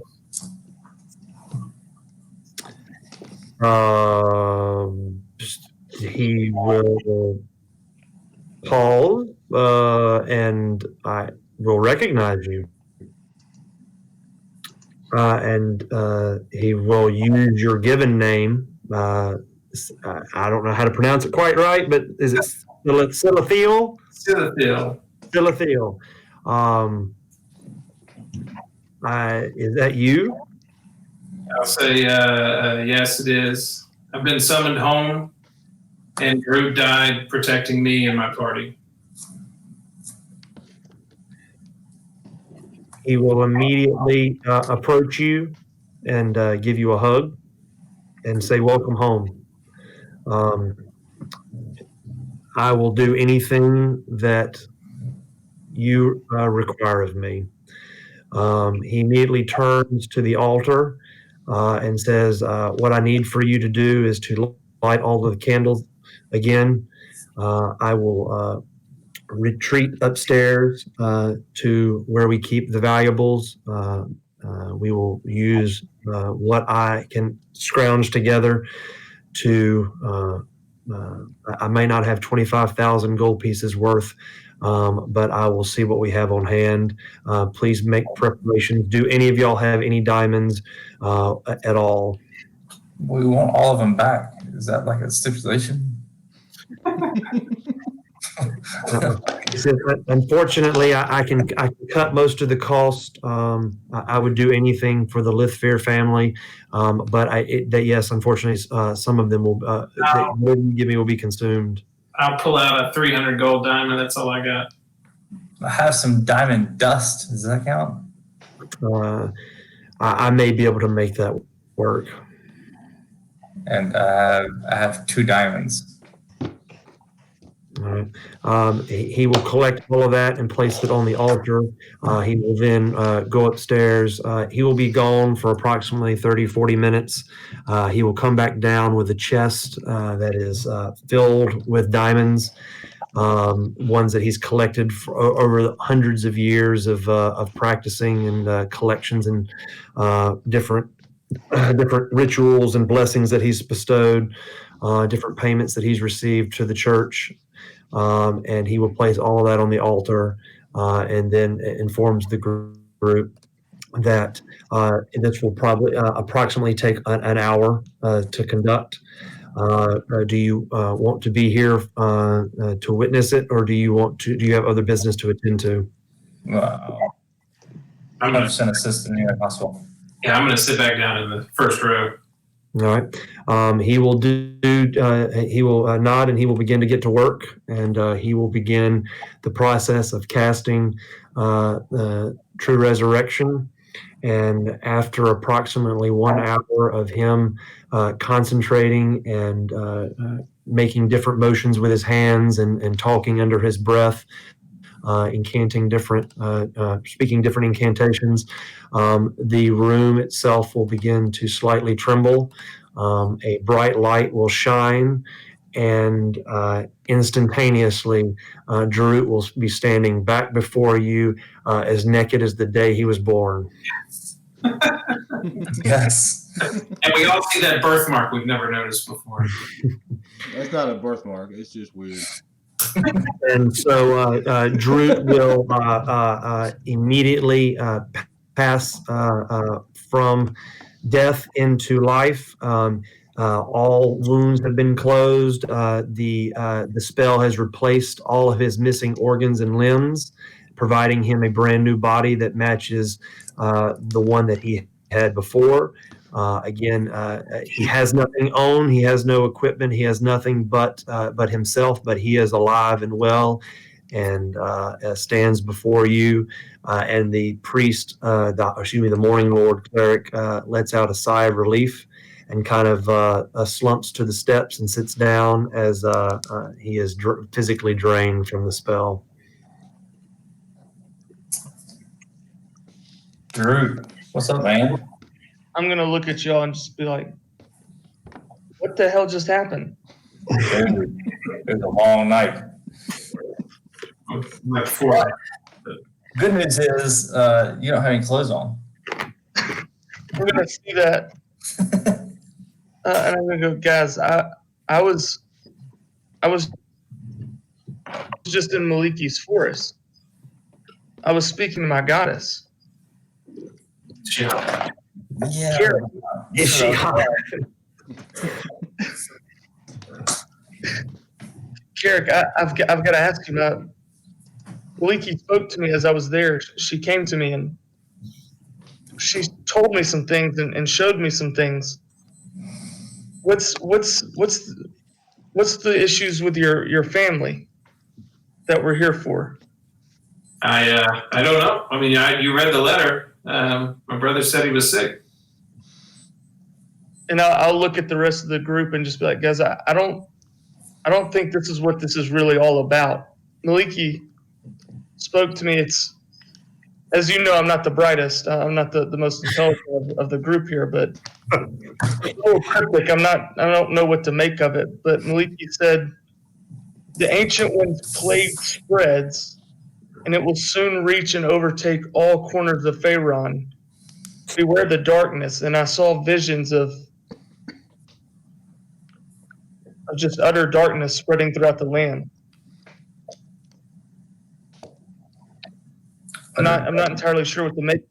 Eric, does this mean anything to you? Not to me. When I left, it was everything was okay, and I'll turn to the Morning Lord and ask him if this makes sense to him.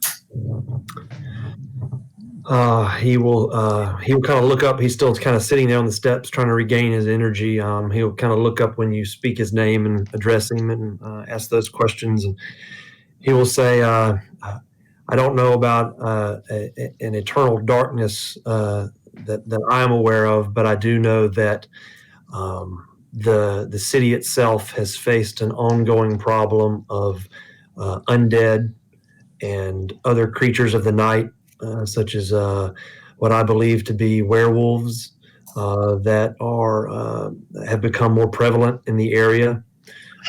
It is true that I believe the rumors of your brother's sickness are true.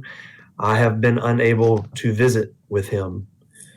I wanted to lend aid to him, but he refuses all contact with the church. And he has not been seen in some time. They say that he never leaves the citadel itself and is secluded deep within, only visiting with those that are in his innermost circle. I don't truly know what this darkness is that your friend speaks of from his vision. I only can tell you that things have become more dangerous here in this area.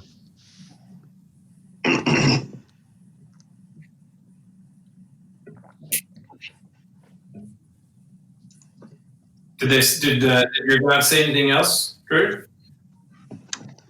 That's really all I can remember. But I know this is bigger than your family. That's all. That's the general kind of sense that I got, is this is a bigger issue, that we're not here just for your family.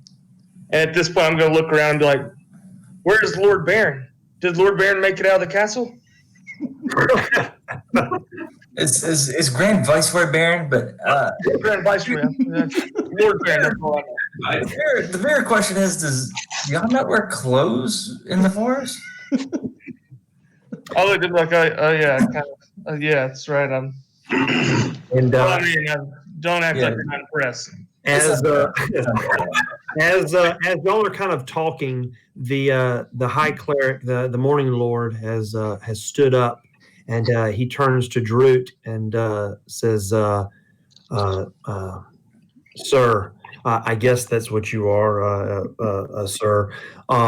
Is this true? What you speak of? Did you really see a vision of ever encroaching darkness?" Yes, my goddess came to me. Maliki often appears in the form of a unicorn, and came and spoke with me, and then blessed my soul before I returned. And then he says, "This can't be coincidence. With the increasing danger and the undead creatures that seem to be their population seems to be growing. The danger is real, and for y'all to show up here tonight, and not just anybody, but one of the Lithvirs himself, and then now to hear that you were killed by an undead creature in this kingdom, and you've now seen visions of this darkness that is supposed to overtake the land. I have a feeling that you are the one that this is meant for." And he goes, he steps away, goes back upstairs for a moment. I'll say, hey, do you have a robe too, by the way, while you're going to get something? Off the cabinet. Matthew, give me a robe. Give him a robe. He will. As he leaves, he'll hear you say that. He says, "I may be able to help with that as well." He does bring a cleric's robe. It's just someone that almost matches his. I'm afraid that's all that I have as far as clothing goes. But it should get you around town with fewer stairs.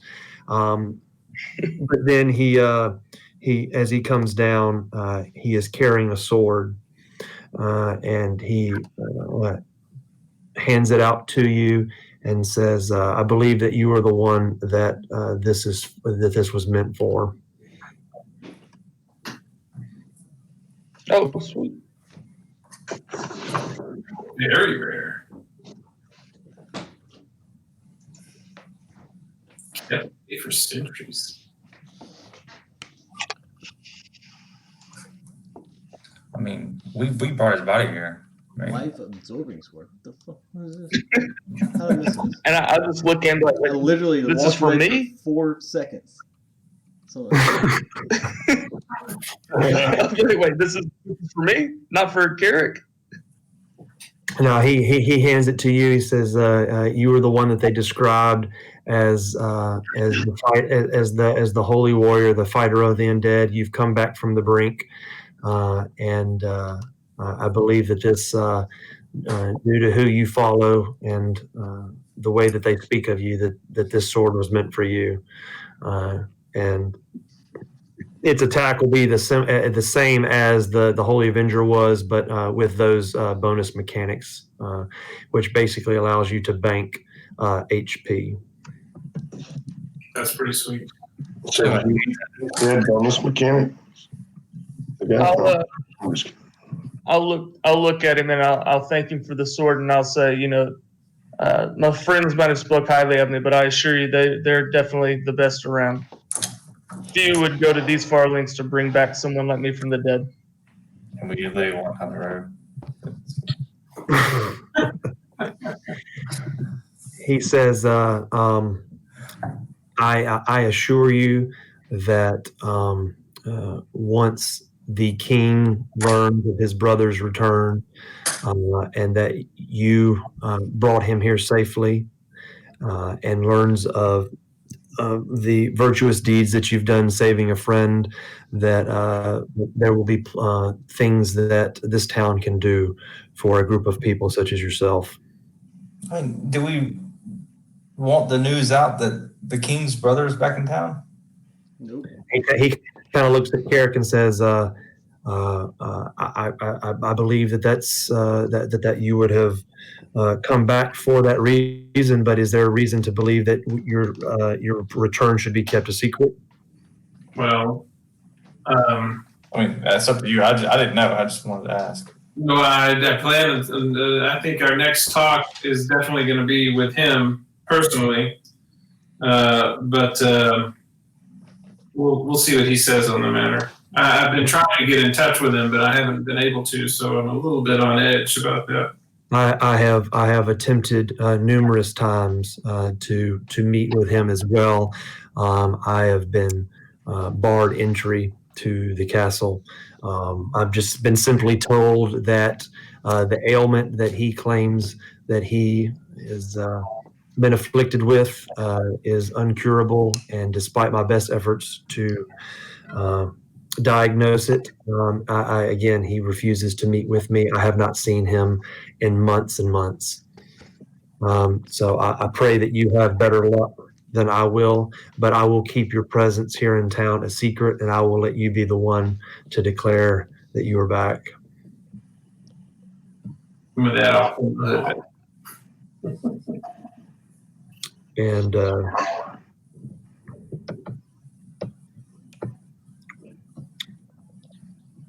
right. Well, Drew, thanks for coming back, man. Thanks for bringing me back, guys. Do you remember what happened? I mean, I don't know how that works. The last thing I know is we walked into this room, the door shut behind me, saw Ivor got hit with an arrow. I ran after him. Then I got caught with like 2 or 3. Then I think I was turned into stone. Then I came back to life. Then I died. I don't really know what happened. Yeah, it was real quick. I mean, it was just like that. I mean, That's pretty much what happened. Except you missed the big giant white dragon in the doorway when we left. There was a white dragon. Wait, what? Yeah, it looked pretty. Yeah, I went back to look at it. It was awesome. I mean, you were in my backpack, so it's hard to see. And you were a little wet from our trip. you're basically the little Pomeranian that old people keep in their purse. But we need to get you some stuff. Yeah. Yes, I would Because appreciate that it. number's not going to cut it. Maybe the king can help us out with that. Does anybody know where my stuff is? Yeah, 100%. We have a general idea of where it's at. Yeah, the priest hears you he overhears you talking about that, and he kind of helps focus your attention on places of interest. He says, yes, you will be able to, the shop should be opening very soon for your general items of interest, general adventuring gear, maybe a few items of peculiar status. You should be able to find that in the Riverbank Square. And he kind of describes the Riverbank Square to you. Let's see here. Let me throw that out there.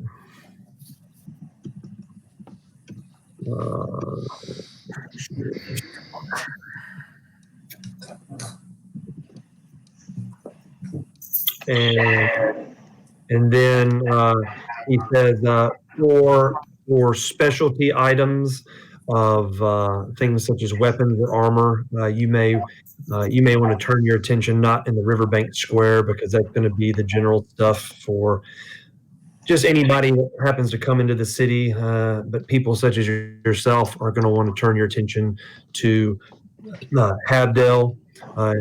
His armory is located in the Artesian province to the west.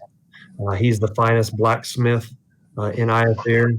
Not only does he craft his own items, but he is a frequent trader and procurer of magical items and weapons that makes its way into the town. He has contacts and different bounty hunters that go out and find treasure. So his inventory will occasionally change, but he's going to be the best place for you to find new equipment for your friend here, and possibly for yourself. Let's see here, and that is right here. Guys, I gotta go to bed. I gotta get up early. Yeah. All right, man. I can't play tomorrow night. By the way, I'm just saying. I can't too. That's all. Well, we'll figure it out tomorrow. Yep. I just gotta go to bed. Night, Mark, man. All right. Enjoy the peace and quiet, man. Yeah, no joke. No, bro. And then he will mention another place within the Riverbank Square, and advise you to beware. He says there is a particular vendor in the Riverbank Square. His name is Sebastian Hargrove. He runs the Traveling Saddle. You will be able to find a few items that are more unique than the general items in the square, but he is a cheat and a swindler, and I would not trust anything that he says. But he does have items that might be of interest to you. Is this Hargrove or Hardale? The cheat and the swindler? No. Sorry, I got so many things open. No, the Havdale is the weapons and armor. Okay. And here is his right here. I'm looking at that. Yeah, that's his store. Here's his bio. Oh wow. Habdale, Stoneheart. You and Graham would get along. All right, and then you got the Traveling Saddle, and then that's Hargrove. That's this guy right here. Oh, he looks like an asshole. He looks Like a complete shithead. And then he says the premier magical store for any components that you might need or items of rare talent is Marion's. It's Marion's Golden Circle. It's going to be located in the Elven District. The owner is Miriam Harrison. She is the exact opposite. She's very trustworthy and very well thought of, not only in Iafir, but in the Algorandan Peninsula as a whole.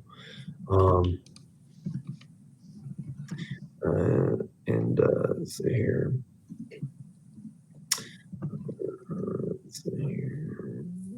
Where is her store? Oh, I've already got. That's why I couldn't find it. Yeah. I've already got that location. He will then mention that there is someone that I hesitate to even mention their name, but I do so only with a word of warning that while he may make promises of being able to acquire items that you might need, equipment that you might need, or put you in touch with people that you might need, he is not one to make a bargain with. He is one of the most powerful people in Iathir besides the king, and his name is Volin Tharaval, and his estate is in the southeastern area of the Elven district. This was Marion. Here we go.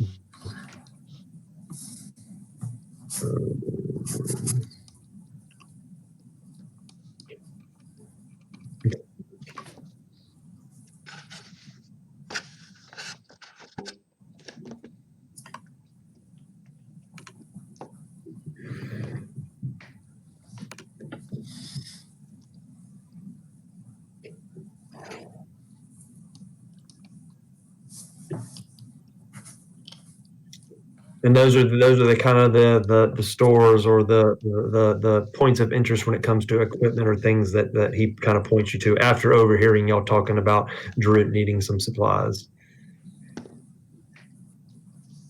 Okay. Cool. Well, do y'all want to call it? Or do y'all want to go talk to the king? No, I gotta call it tonight. I got a whole bunch of stuff to do on. All right. But Before we end it, though, I'm going to cast Minor Illusion and just have a little whispering sound right behind Carrick's ear up here and go, Carrick, guess who now knows magic?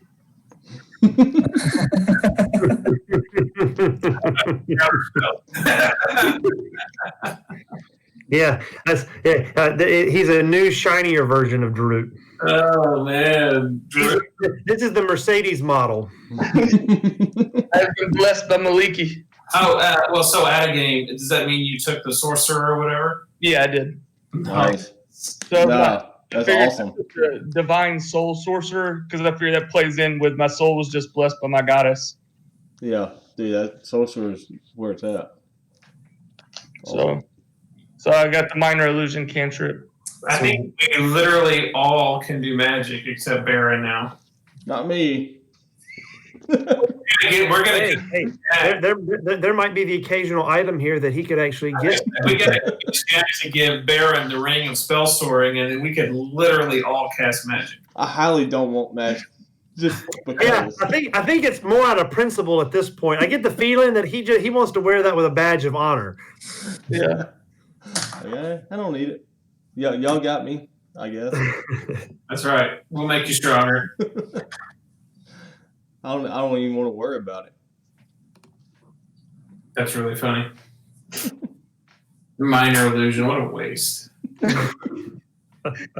It's not the only one I got.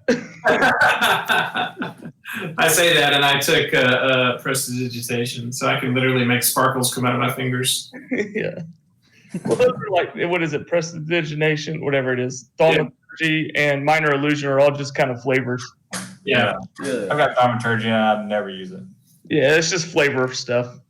I used it like that first, like level 1, level 2. I used it a bunch, but Yeah, I think Roland has that, and I think only once or twice, just to bolster some illusion. I think I've used it maybe once or twice. Oh, trust, I'm going to use the crap out of it. Yeah. Well, I didn't even know you're alive yet. So That's true. I'm still asking where you're at. yeah. We're like, we don't know. I mean, we were walking up to the gate, and he walked off that way. So where's Lord Baron? Vice That's a pretty. Grand Viceroy. I forgot to put that one. That's the Silver Shroud. Yeah. they look like they're full of themselves. Yeah. The Emperor's Royal Guard. The Red Guard. Well, that's All right. good. That's a good starting point. Yeah, we didn't need the bard here anyway. That's right. This was a cleric to cleric interaction for the most part. Yeah. All right. Well, I gotta go to sleep. Yeah, I gotta work tomorrow. But I can't play again. I get off the kid, but I can play again. Let me know. Well, send a text. Cool.